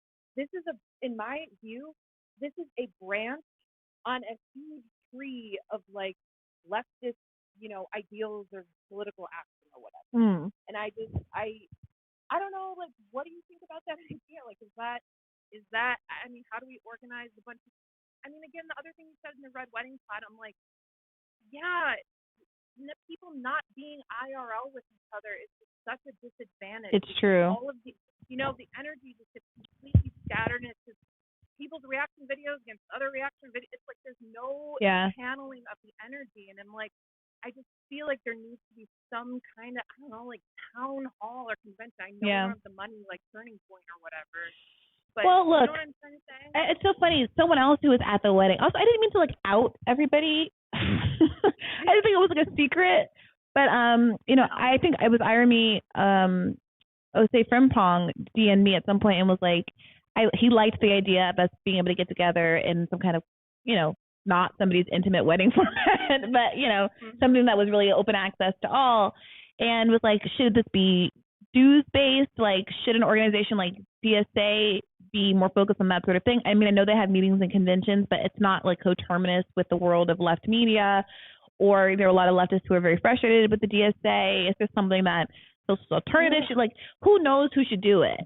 But I'm telling you, being in that room, it was like a light bulb moment for me, because it made me feel this sense, even the people in the room who I've disagreed with in the past, it made me feel like a weird sense of intimacy, like we could work through some things. People who I've muted and haven't looked at their tweets in years because I've been so upset with them over like Force the Vote. I was like, okay, this is a human being, and we're at a wedding. So okay. Yeah, exactly. I was like, oh, Brianna's in a photo booth with Ben Burgess. Loving it. you know, we have a lot more to talk about, but it felt good just to be talking. Like it felt constructive. Yes.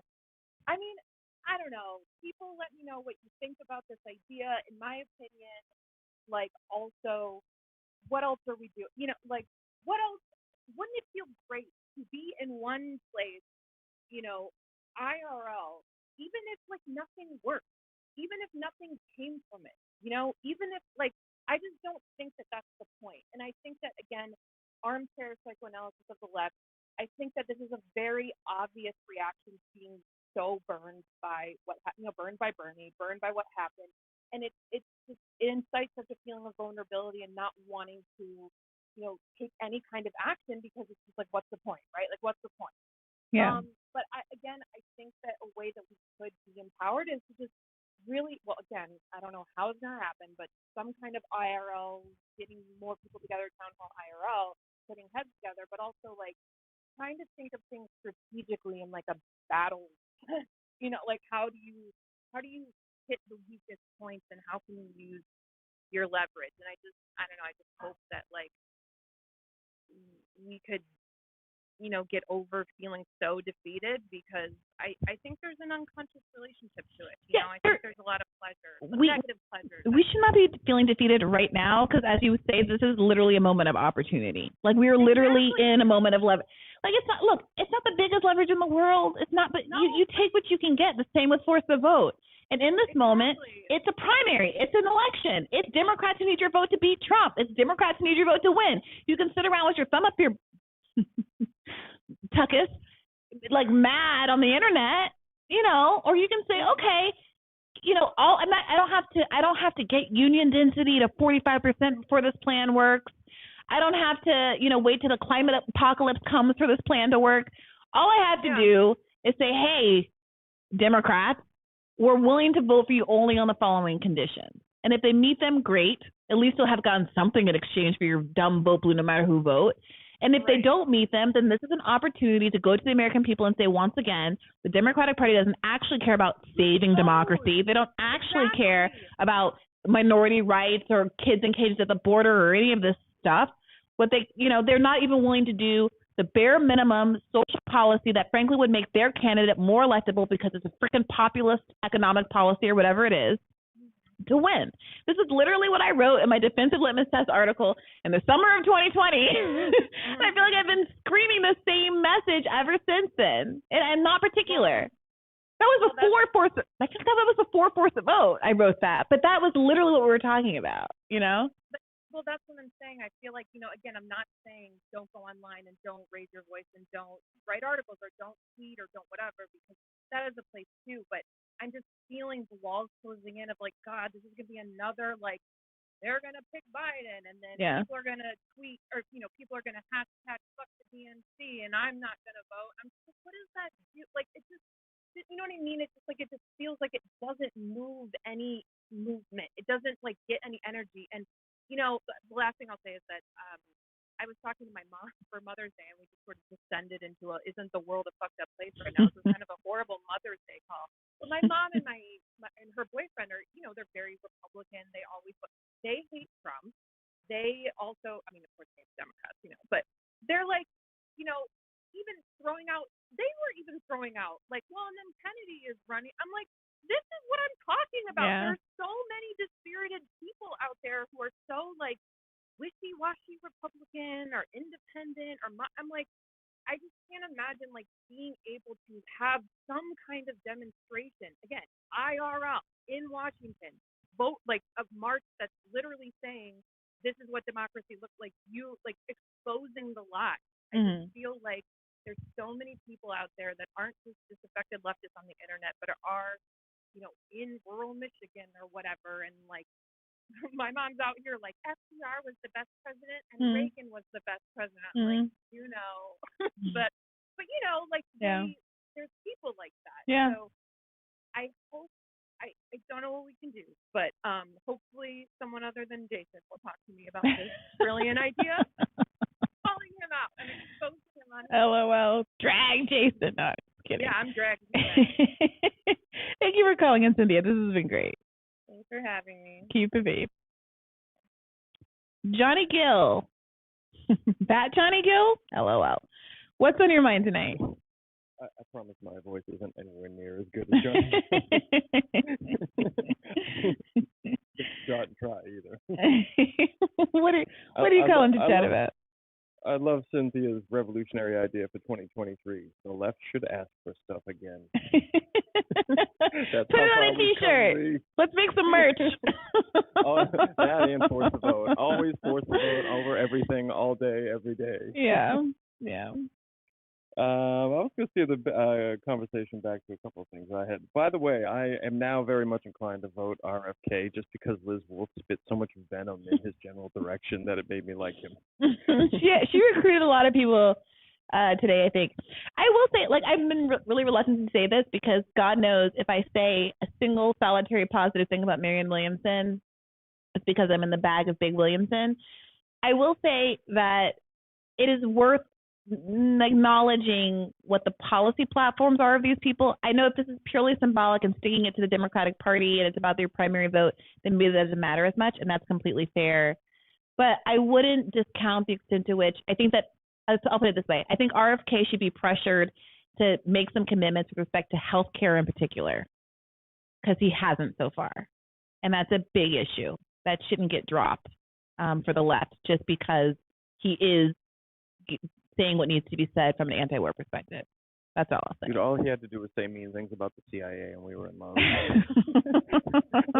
let's be honest. Like, Marianne, I don't know if Marianne's angry enough for the time.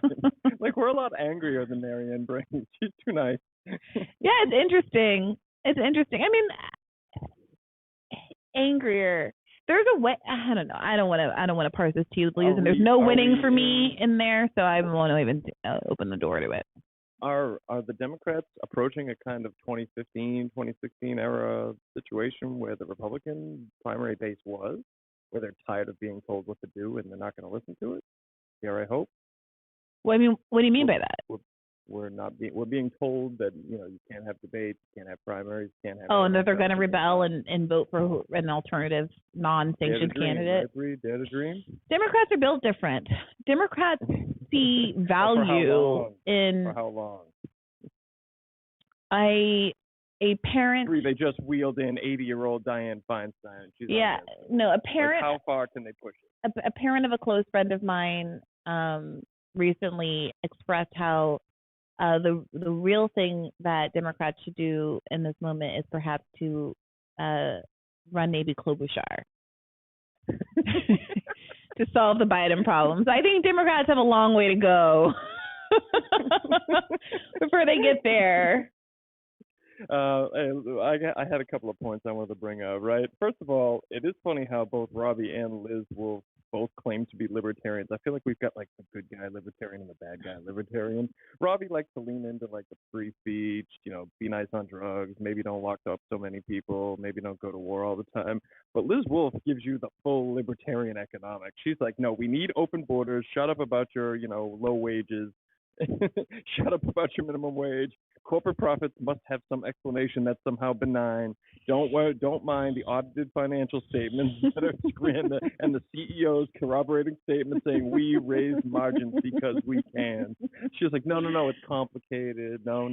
It's complicated. It is funny. Like, they both on paper are both libertarians, and like they both come across very differently. I found watching some of those segments today. Yeah, I found that to be the case as well. I've done the show with Liz before, and it hasn't felt quite as dissonant as today was, I think. So I'm not sure if it was just the topics or what. The RFK stuff right off the bat did surprise me, especially because if you watch the show, even if you felt that way, like even if you really didn't like RFK because he insulted the Koch brothers or what have you, like I would just have framed it differently because I would be very aware that the audience was not picking up what I was putting down. That's all. Like I don't know if she's just not as familiar with how people have been responding to him, or if her feelings are just so strong that she doesn't, care. And, obviously she's entitled to her opinion, but it's just, the facts are widely out of step with what most rising listeners, and I think a good chunk of Americans, according to polls, are feeling. Yeah. The other point I wanted to bring up was something that corporate Dems do a lot of with regard to the opposition, but the left kind of doesn't think about it enough. And tell me if you agree, right?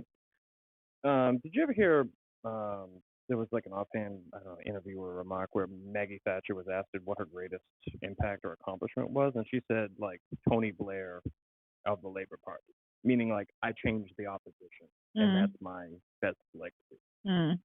I think Democrats, or the left, right, the one that we want to exist but doesn't exist because every time we elect somebody they run away from us. The one we want to exist, we need to think about what we want the opposition to look like. Now, I think corporate Dems, Democratic leadership does this constantly, right? They celebrate all the never-Trump Republicans, all the Bush-era neocons. They're constantly pushing them. We need a strong Republican Party. We need a good Republican Party. We need Liz Cheney and Adam Kinzinger and all those non-Trump people. They understand that who their opposition is matters. And they, to the degree that they have an influence on that, they constantly put their fingers on the scale, thumb on the scale. whatever body part you want to put on the scale. I think the left doesn't think about, like, we don't get to, like, cast the Republican Party and all conservatives into the phantom zone. So I think we honestly do need to think realistically about what we want the right to look like. And that's why I wonder about, the kind of Tucker, conundrum. Where it's like, well, what do you want the right to look like? Do you want it to go in the direction that Tucker Carlson took it? Or do you want to go back to Sean Hannity and the Bush era? I think the left needs to think about that. We don't get to, like, what do you think? You get a little bit of influence, but you don't get to, like, you don't get to, like I said, you don't get to cast them into the phantom zone. You don't get to abolish the Republican Party. Well, what's your instinct? I mean, if somebody is willing to attack corporate power, I think we should embrace that. Because it's populism, isn't it? Does it matter if it's real or not? Well, we should push it to make it real, shouldn't we? So take someone like Marjorie Taylor Greene, who I had the pleasure of interviewing Which you did 2 or 3 weeks ago. To give credit. Yeah, to give you credit, you made her look like a bog standard, ordinary But Republican. that's the thing. Tucker Carlson isn't in Congress, so there's no, if I'm like, Tucker, have you done anything to make your populism come true? He's going to be like, no, I'm a TV host. That's not my job. And he's right? But someone like Marjorie Taylor Greene, when pressed, becomes clear, doesn't, would rather have people have work requirements for social benefits than raise taxes on the rich, would rather, will complain about the war in Ukraine, but not want to subtract a cent from Biden's unprecedentedly high war budget, and on and on and on down the line. So my concern, while, there's a world that says horseshoe theory style that Tucker Carlson is closer because at least he's a right populist and we can agree on certain things and do the Stop Pelosi Act with Josh Hawley or whatever. On the other hand, there is, I think, a real danger in people who are sincere populists. I look at the comments on Rising. I look at them on a day like today especially. Those people hate me 9 out of 10 days. But when it comes down to someone telling them that they should be excited because washing machines are cheaper than they were 50 years ago, and they should be excited about the fact that they can fly across the country for cheaper now when they can't afford to drive to work. Except that's not true. Yeah, Matt sure. Does some work on that. I'm sure it's all bullshit. Pre-deregulation flights were actually cheaper. I'm sure every part of what was coming out, and the stuff about how the washing machines are feminist, like I've read the books, okay? Like it is true that it made women's labor less time intensive. It also made it so that women were expected to do all that labor within the home. So before the innovation of some of these household goods, people would send their laundry out. People weren't expected to cook a whole new different kind of food every day with a fresh meal because you have a refrigerator now and all of this kind of stuff. So I didn't even bother getting into that with her because there was no point to it. The point is that I trusted the audience because I know that audience, and there's sincere populists in that audience who knows that it's ridiculous to be championing the idea that airplanes are cheaper, whether or not it's true, when the cost of a home, which you need to live, is 500% bigger than it was 30 years ago in the 80s or whatever. So yeah, you're right. I knew housing, education, all the things you need are more expensive. So I trusted the audience, and lo and behold, I looked in the comments, and they were having a field day. They were having a field day with it. So what's my point? My point is that because I know there are real populists out there who are right leaning, like those people in the comments, every one of them was like, "I hate Brianna, but she was right today."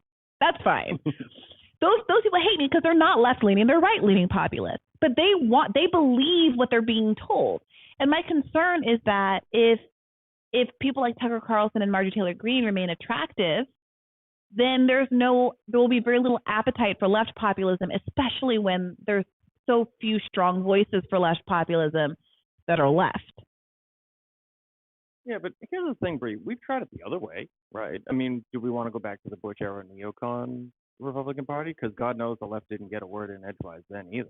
Well, no, but in a world where there are Bernie style figures in the mix, where we have an RFK Jr. style figure in the mix, whereas impotent as most of them are, or at least there's a Rashida Tlaib here and there saying some good stuff every now and again, I'd much rather have them in contrast with the Sean Hannity than with the Tucker Carlson. We're in this weird vortex where we have to keep everyone on the left is saying, yeah, Tucker is the most strong anti-war voice there is on TV, and that might be true, but that's pathetic.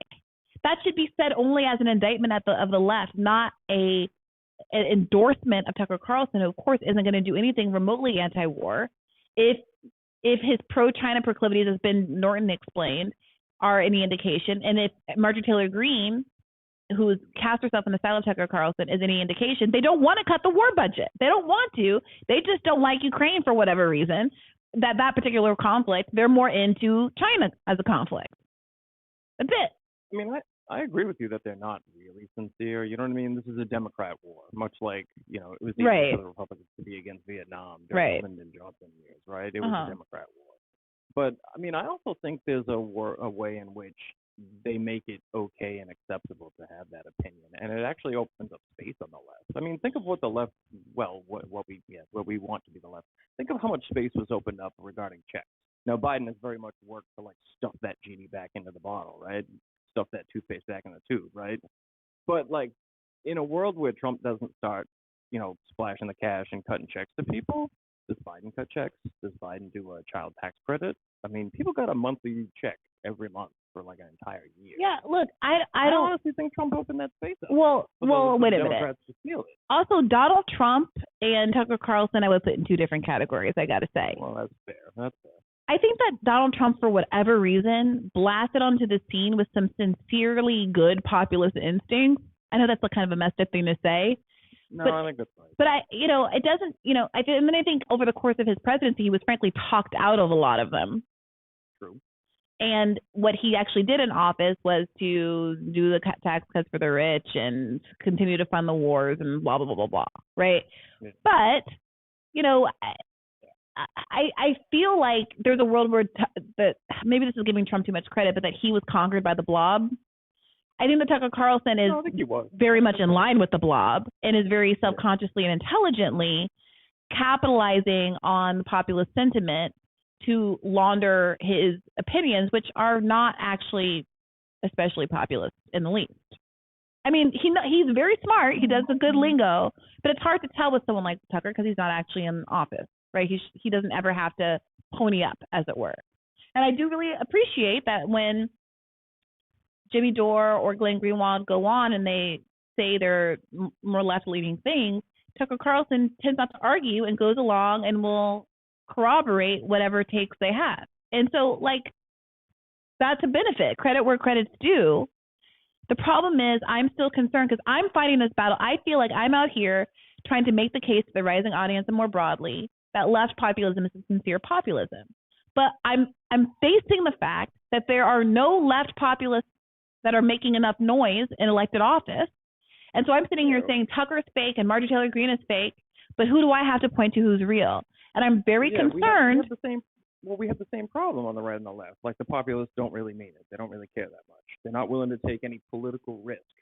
Right. But our populists, as annoying as one might find AOC, isn't trying to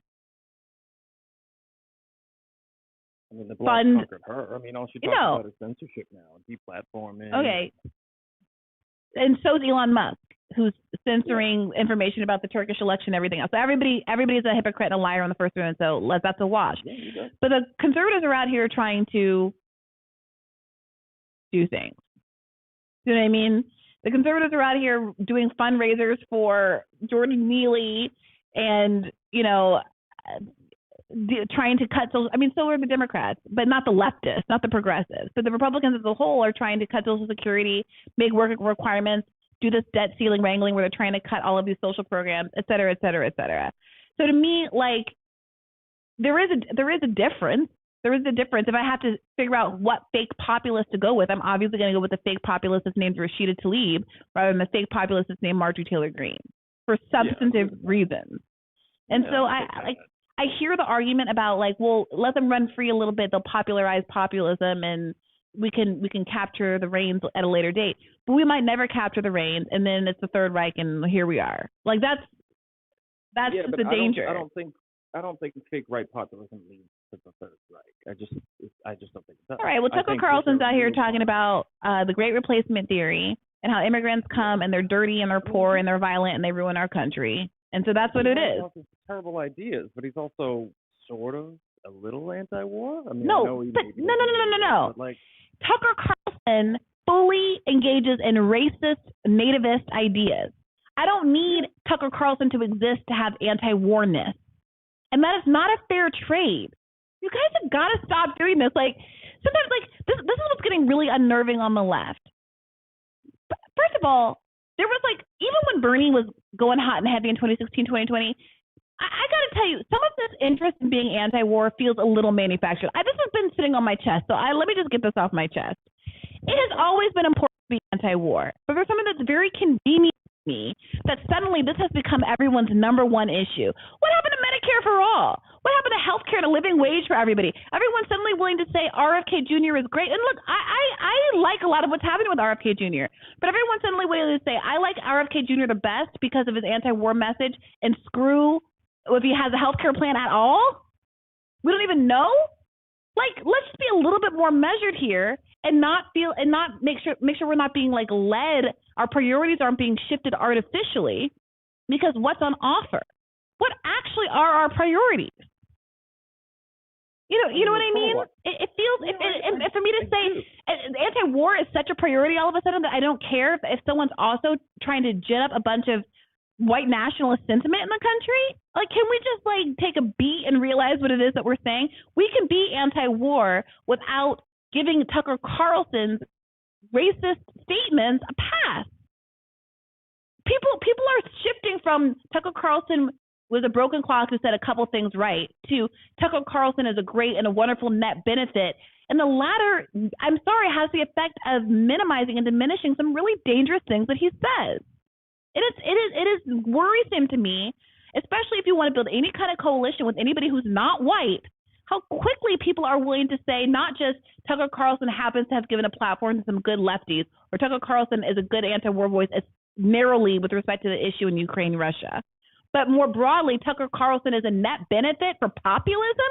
That's a jump I am not willing to take. All right. Well, the Medicare for All issue, let's break this down a little bit, right? The Medicare for All issue, right? The left stopped asking for it.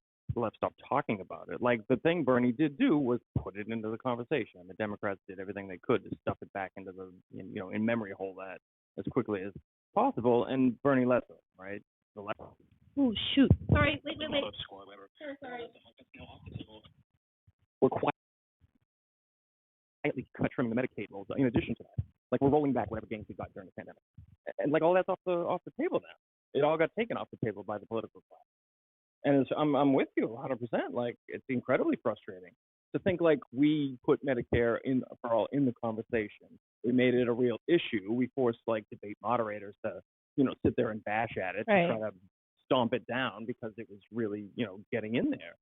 And now what have we done? We just dropped it and stopped trying. Right. Like, nobody asked for, like Cynthia said a minute ago, nobody asked for stuff anymore. But that's like the thing. Idea that we're going to go run on, like, we won't vote for you. Are you going to ask Tucker for that? Are you going to ask Marjorie Taylor Greene for that? Please don't make me. All right, but that's my issue. Like, look, I'm going to say this like this. I don't want to defend them. Like, there is a way that this artificial standard has been created that happens to benefit more right-leaning populists and leave left-leaning populists on the wayside. I could say that my priorities were freeing Julian Assange, Medicare for all, a living wage, blah, blah, blah. Like, and suddenly, well, RFK Jr. is not the best left candidate. Now Marianne is. Alternatively, I can say my favorite issues are freeing Julian Assange, being anti-war, et cetera. And suddenly RFK is a better candidate, and so is MTG, and so is Tucker Carlson. And so I think it's right and good that people have been pushing Marianne Williamson on some of her statements about Afghanistan and Israel and Ukraine. I think that's right and good. It is very suspicious to me that there is no appetite to push RFK Jr.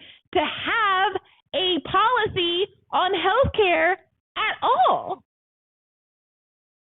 The dude just jumped into the race like, what, a month ago? Okay. Marianne Williamson wasn't even in the race before people's criticism started. I wish somebody would have. I'm not disagreeing with the criticism of Marianne, but you guys, like, it's hard to trust that you guys are sincerely invested in some stuff. Sometimes it just feels like point scoring, because it is very weird to me that no one seems to care that this man has no healthcare platform. I like what he's saying and doing. I like the energy behind him. I would throw my support behind him if he's the one that has the most votes when the primary season rolls around. No question about it.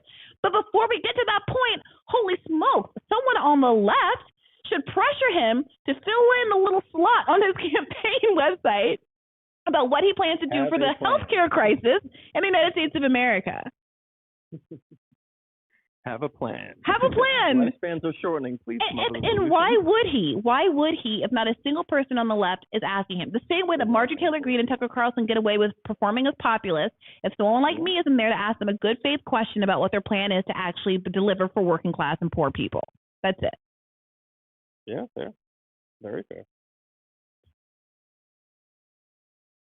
Does he hold campaign events? Does the left get a chance to ask? Well, I hope to have an opportunity to interview him either on Rising or on this show, and we'll have the conversation. Well, it's good to actually, take a real magnifying glass and look at the situation, as opposed to just being like somebody that's not Biden is rising in polls. For sure. I mean, that's where we are. We're in a pretty desperate situation, Yeah, for sure. Anyway, all right, I'll get out of here. I enjoyed talking to you, Bree, as always. Same here. Keep it faith, Johnny Gill. All right. We are over the 2-hour mark, and I'm inclined to wind down, but also I put so much time into putting my camera over here. I'm inclined to push it just a little bit longer. Also, there are a ton of you in the queue.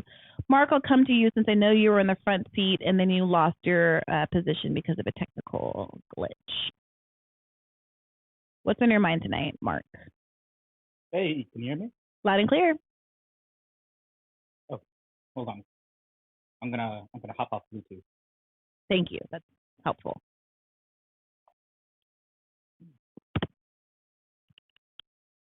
Can you hear me now? Loud and clear.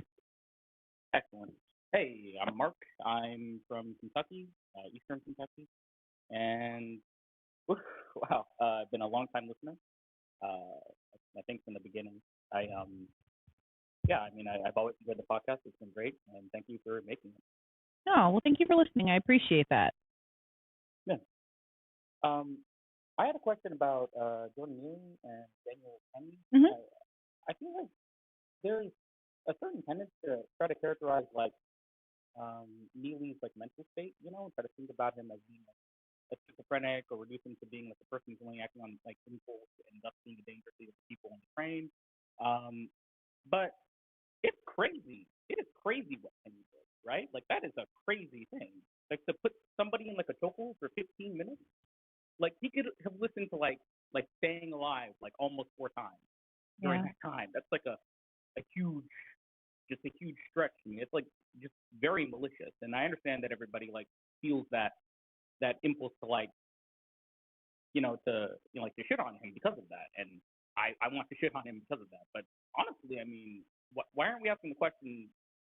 Is he mentally, is he okay? I mean, does he have issues? Does this guy have a history of violence or anything like that? That never seems to come up in any discussion. It is interesting. I mean, we immediately knew everything about Neely's life. I mean, part of that is because of the nature of the system and the public availability of those kinds of records. But Penny was in the Marines. Who knows? Maybe there was something, maybe there wasn't. I'm not trying to make up stuff either or cast aspersions unnecessarily. But I hear what you're saying, and I am inclined to think that taking an action like that is evidence that something isn't right with you.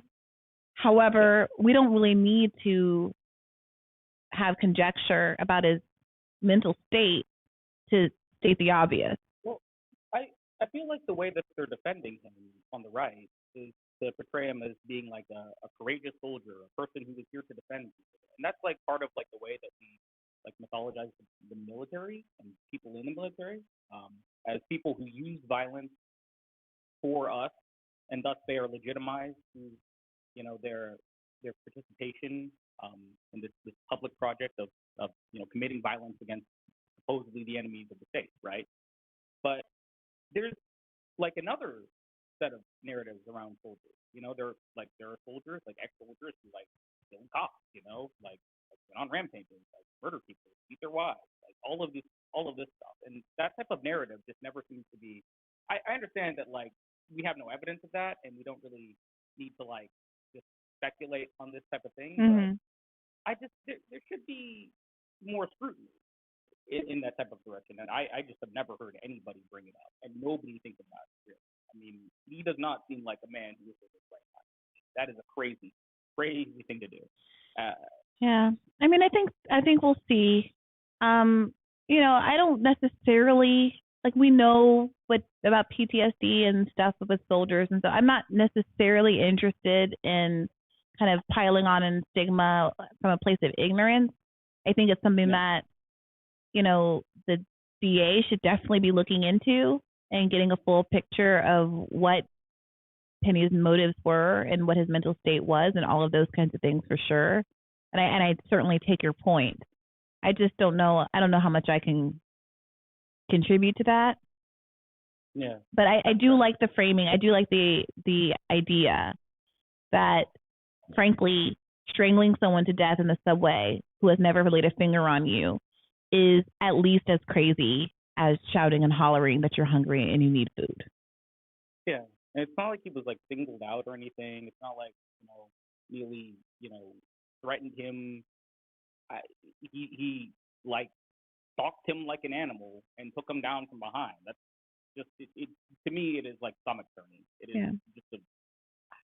But going back to the Red Wedding episode, I really appreciated that episode because it to me it models like the type of relationship I would like to see on the left. I would like to hear more, real friendship.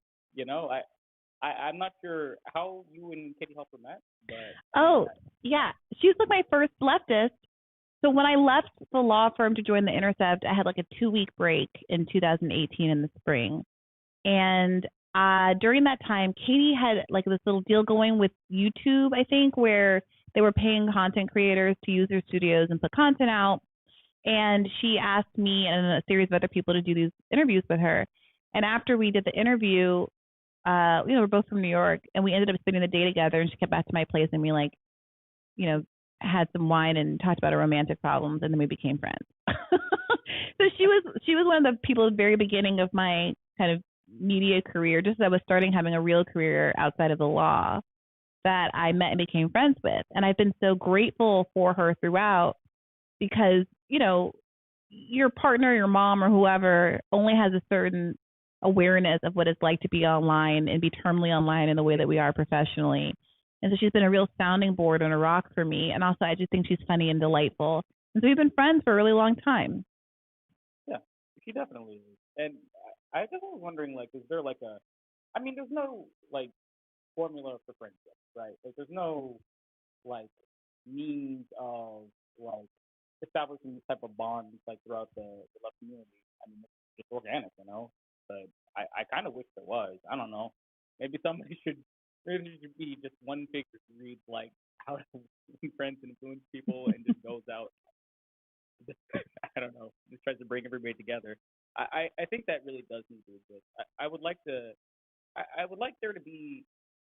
I don't know, maybe an episode or just general thought on the idea of bringing people together in more of these types of events. I know you talked about it a little bit earlier. So I think I will leave it at that. Unless you had any ideas about what the shape of that. No, I think that's true. I hope that I have more friends on the left going forward, not fewer. I think it's a good thing. And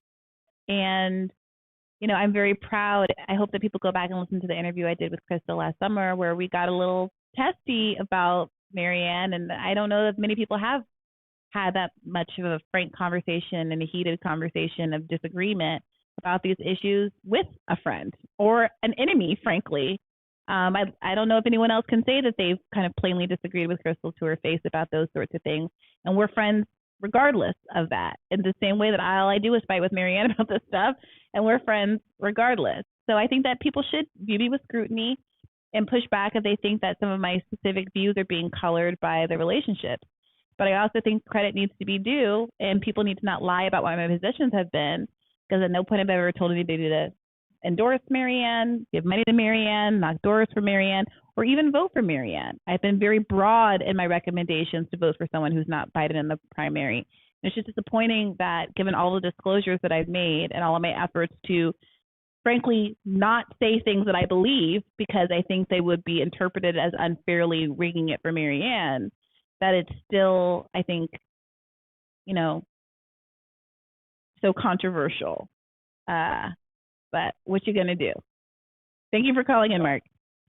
Yeah, you have tons of integrity as a black guy in Kentucky. I mean, you were part of the reason why I started like trying to do some organizing. So I just want to say thank you again. Well, thank you for doing that work, Mark. I appreciate you. Thanks for calling in. Bye-bye. Bye-bye. Okay, let's try to see if we can get T. Jasmine back in the mix.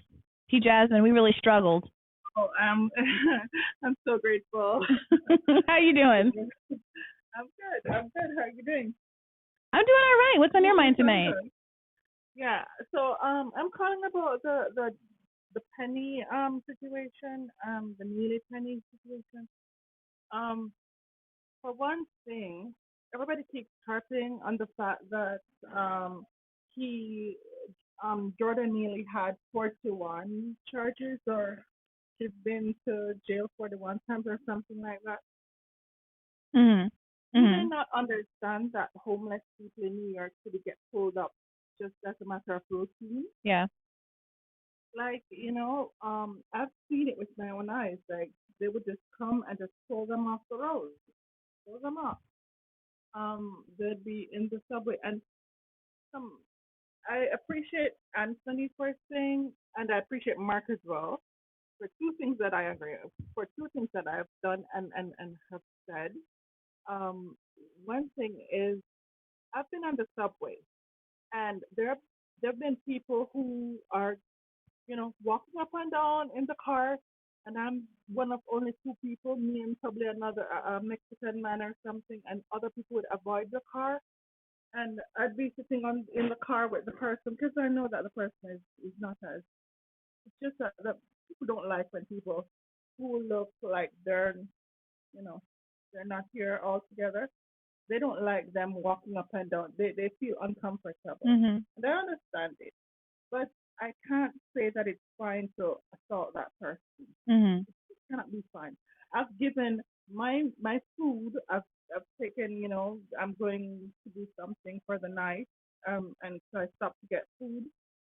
And I have taken my food, burgers that I bought, and given it to somebody who needed it. Mm-hmm. So, you know, I've also bought food for people. Mm-hmm. Because you have to recognize that people are people, and people can be in any position at any time. Yeah.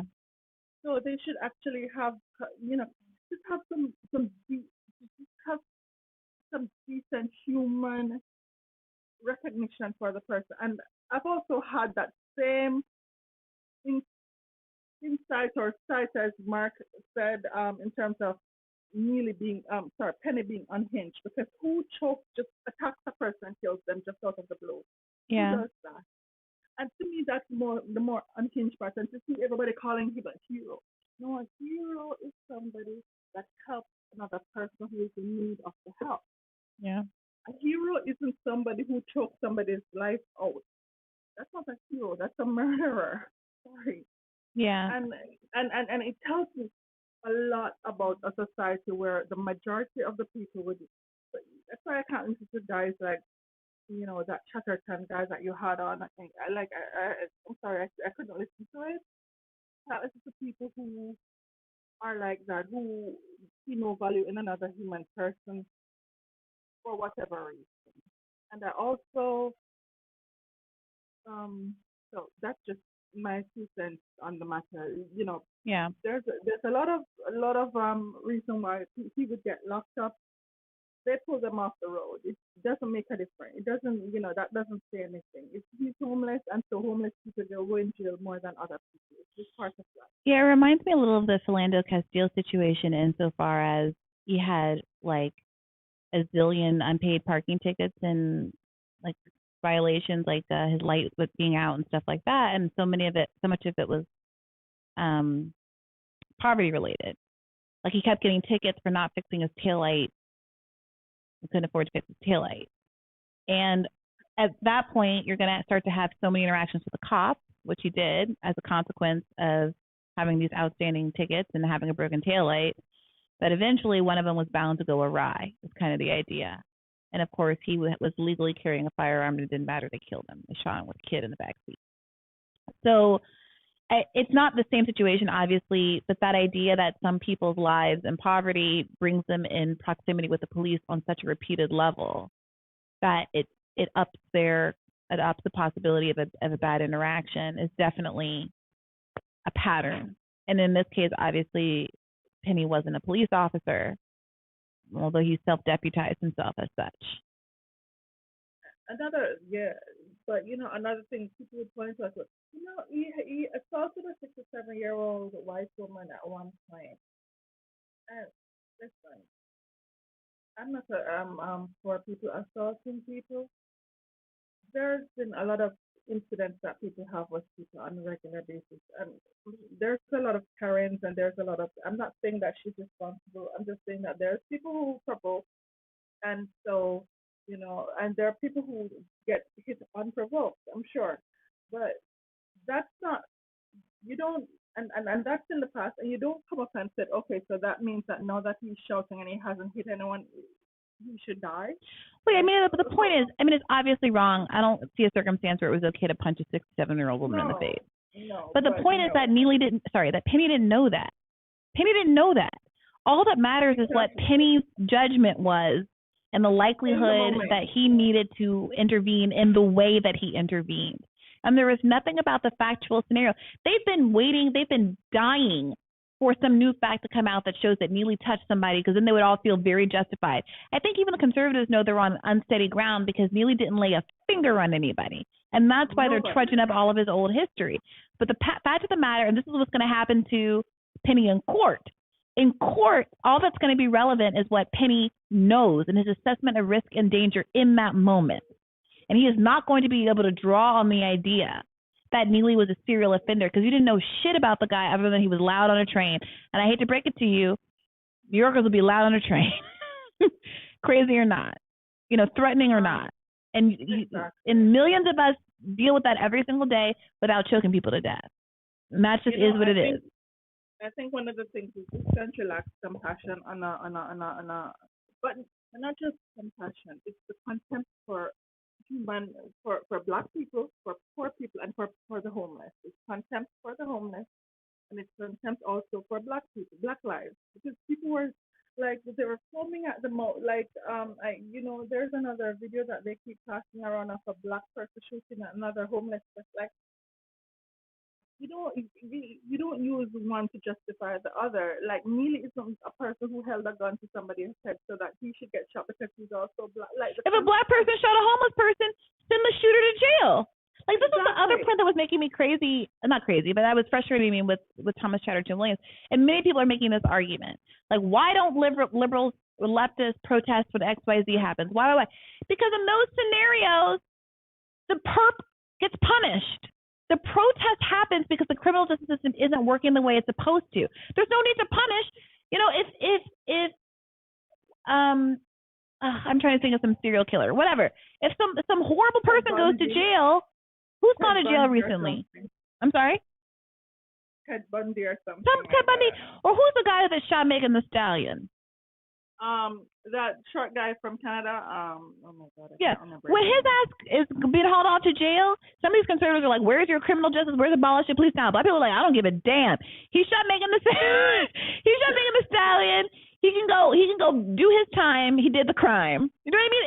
It's not a random protest against people being punished for things that they were proven of doing in a court of law. Tory Lorenz, thank you. It's not about that. It's about people are protesting because cops strangle people on camera all the time and they don't go to jail. The statistic is something crazy, only 40 cops in the last 20 years have ever been convicted of killing someone, despite thousands of people having been killed by cops. It almost never happens. I actually think 40 might be too high a number. It's ridiculous. It's really ridiculous. So yeah, people, there's something that's going on that's not right about the way people see things. It's just demonic. I'm sorry, it's demonic that you would side with and find ways to defend somebody who took another person's life, especially when the person didn't assault anybody. And Right. you're finding ways to defend that person. It's demonic. And you're calling that person who killed somebody else who didn't do anything to anybody a hero. Yeah. There's something not right about that kind of. It's like something in the air, Yeah, well, it's worth saying. So I do feel like I have to point out that, for clarity's sake, Thomas Chatterton Williams was very clear that he didn't think of him as a hero, and that he very much disagrees with people who use that framing, and did acknowledge that there was this gap in human life when it comes to Black people and poor people, and that's wrong. And so I do want to just steel man that and give credit where credit's due, even if we obviously had substantive disagreements about how this thing is being framed. But I agree with you, Jasmine. So another point I want to make now. I'm not, I'm obviously not an RSC. I'm not obviously not a voter in the United States. Mm-hmm. I'm Canadian. I'm also Jamaican. Mm-hmm. But one thing I can tell you is that, and maybe it's because I'm both Canadian and Jamaican. Maybe not Canada, because Canada is, they're siding with the United States completely. But in terms of Jamaican, I can tell you that it's not right to see the genocides and the wars that the United States go around the world doing. And so for me, RFK is a good option. I'm sure you're going to say, well, United States people need to vote for, but for me, it would be, it's not a situation where anti-war is different from healthcare in my mind, because the 80% of the money goes to war instead of going to healthcare, Medicare for all, or to take care of, school, higher education for all, or whatever. It doesn't go for infrastructure. It goes to kill other people. So in some respects, they both go hand in hand. It's not like one or the other. Well, if they go hand in hand, Jasmine, what harm is there in getting a commitment from a candidate that he, in fact, does plan to fund healthcare reform with the military budget? And have him on and challenge him on that. I think you should interview him and ask him what's his plan for Medicare for all. Yeah, I would love to. For minimum wage. Yeah, have him on and challenge him and see what he comes up with, and maybe push him so hard that he has to come up with. Yeah, I would love to. But I would also like to point out, I'm sorry, I got to point out that that is not the standard that's being applied elsewhere. I'm sorry, but when other candidates don't have a good position right off the bat, the presumption is that they're just bad at it. And I think that healthcare, there are some things that can slip through the cracks. It takes some time for people to put policy papers together, et cetera, et cetera. I would argue that it's worth having rebuttable presumption of maybe you don't care as much about this issue when you don't have this fleshed out on your website, or like outlined, sketched out on your website. And he's got robust stuff about climate. That's obviously an issue that he's worked very hard on and very well on for like 30 years of his career. I trust him a great deal on that issue. I think he'd be a wonderful climate advocate. I have no doubt in my mind. And maybe that's somebody's number one priority. I think that's perfectly legitimate if people voted just on that. I think all of that is legitimate. But I do think there is something a little inconsistent with the healthcare issue being such a central one for leftists for so long, and no one seeming to even notice that he hasn't said anything about healthcare at all. That's all. I think there's more than one reason why he's a favorite of a lot of people. It's also the pandemic mandates that, I mean, a lot of people were like, oh, he's done that job and whatnot, like that Liz lady earlier today. Mm-hmm. But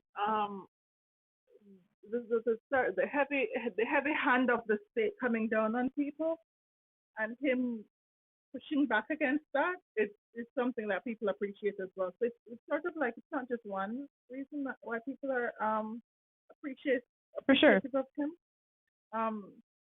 So if Marianne Williams, for example, Williamson came out and she was, she just doesn't seem very combative of the establishment, and I think that's the whole thing. She's not very combative against the establishment.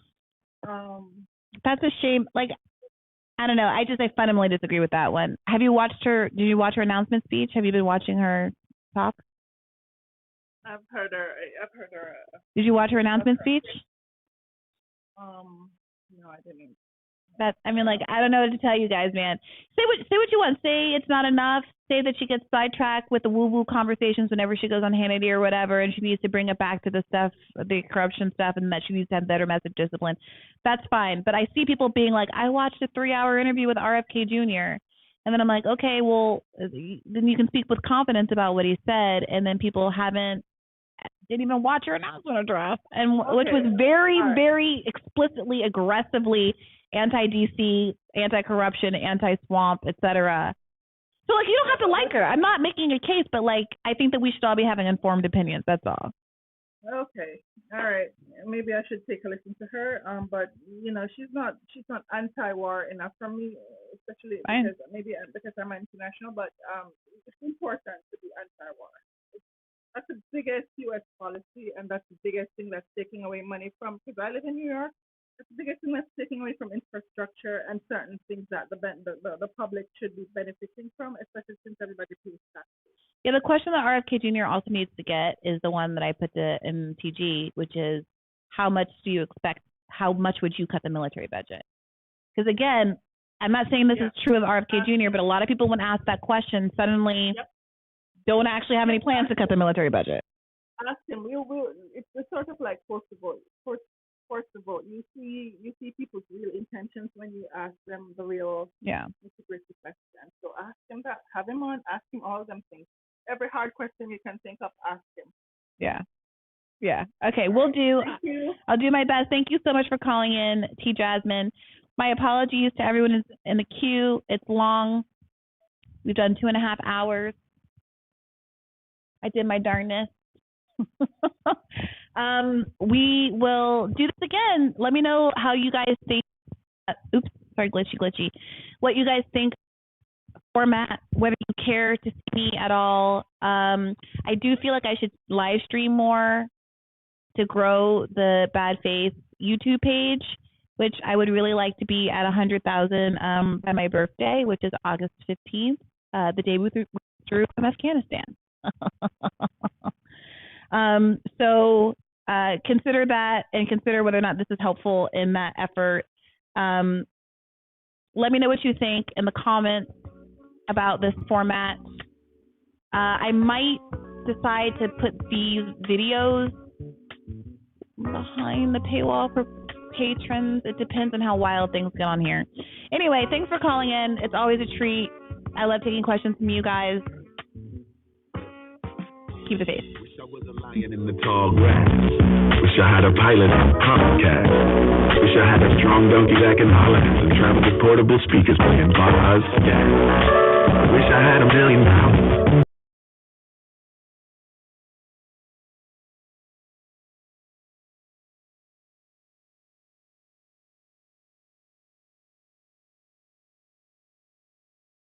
I wish I was a comedian. Late night sitcom syndicated on TV. I should address some of these super chats. I'm sorry. I didn't miss your $25 super chat, Man Some Gun. I read it.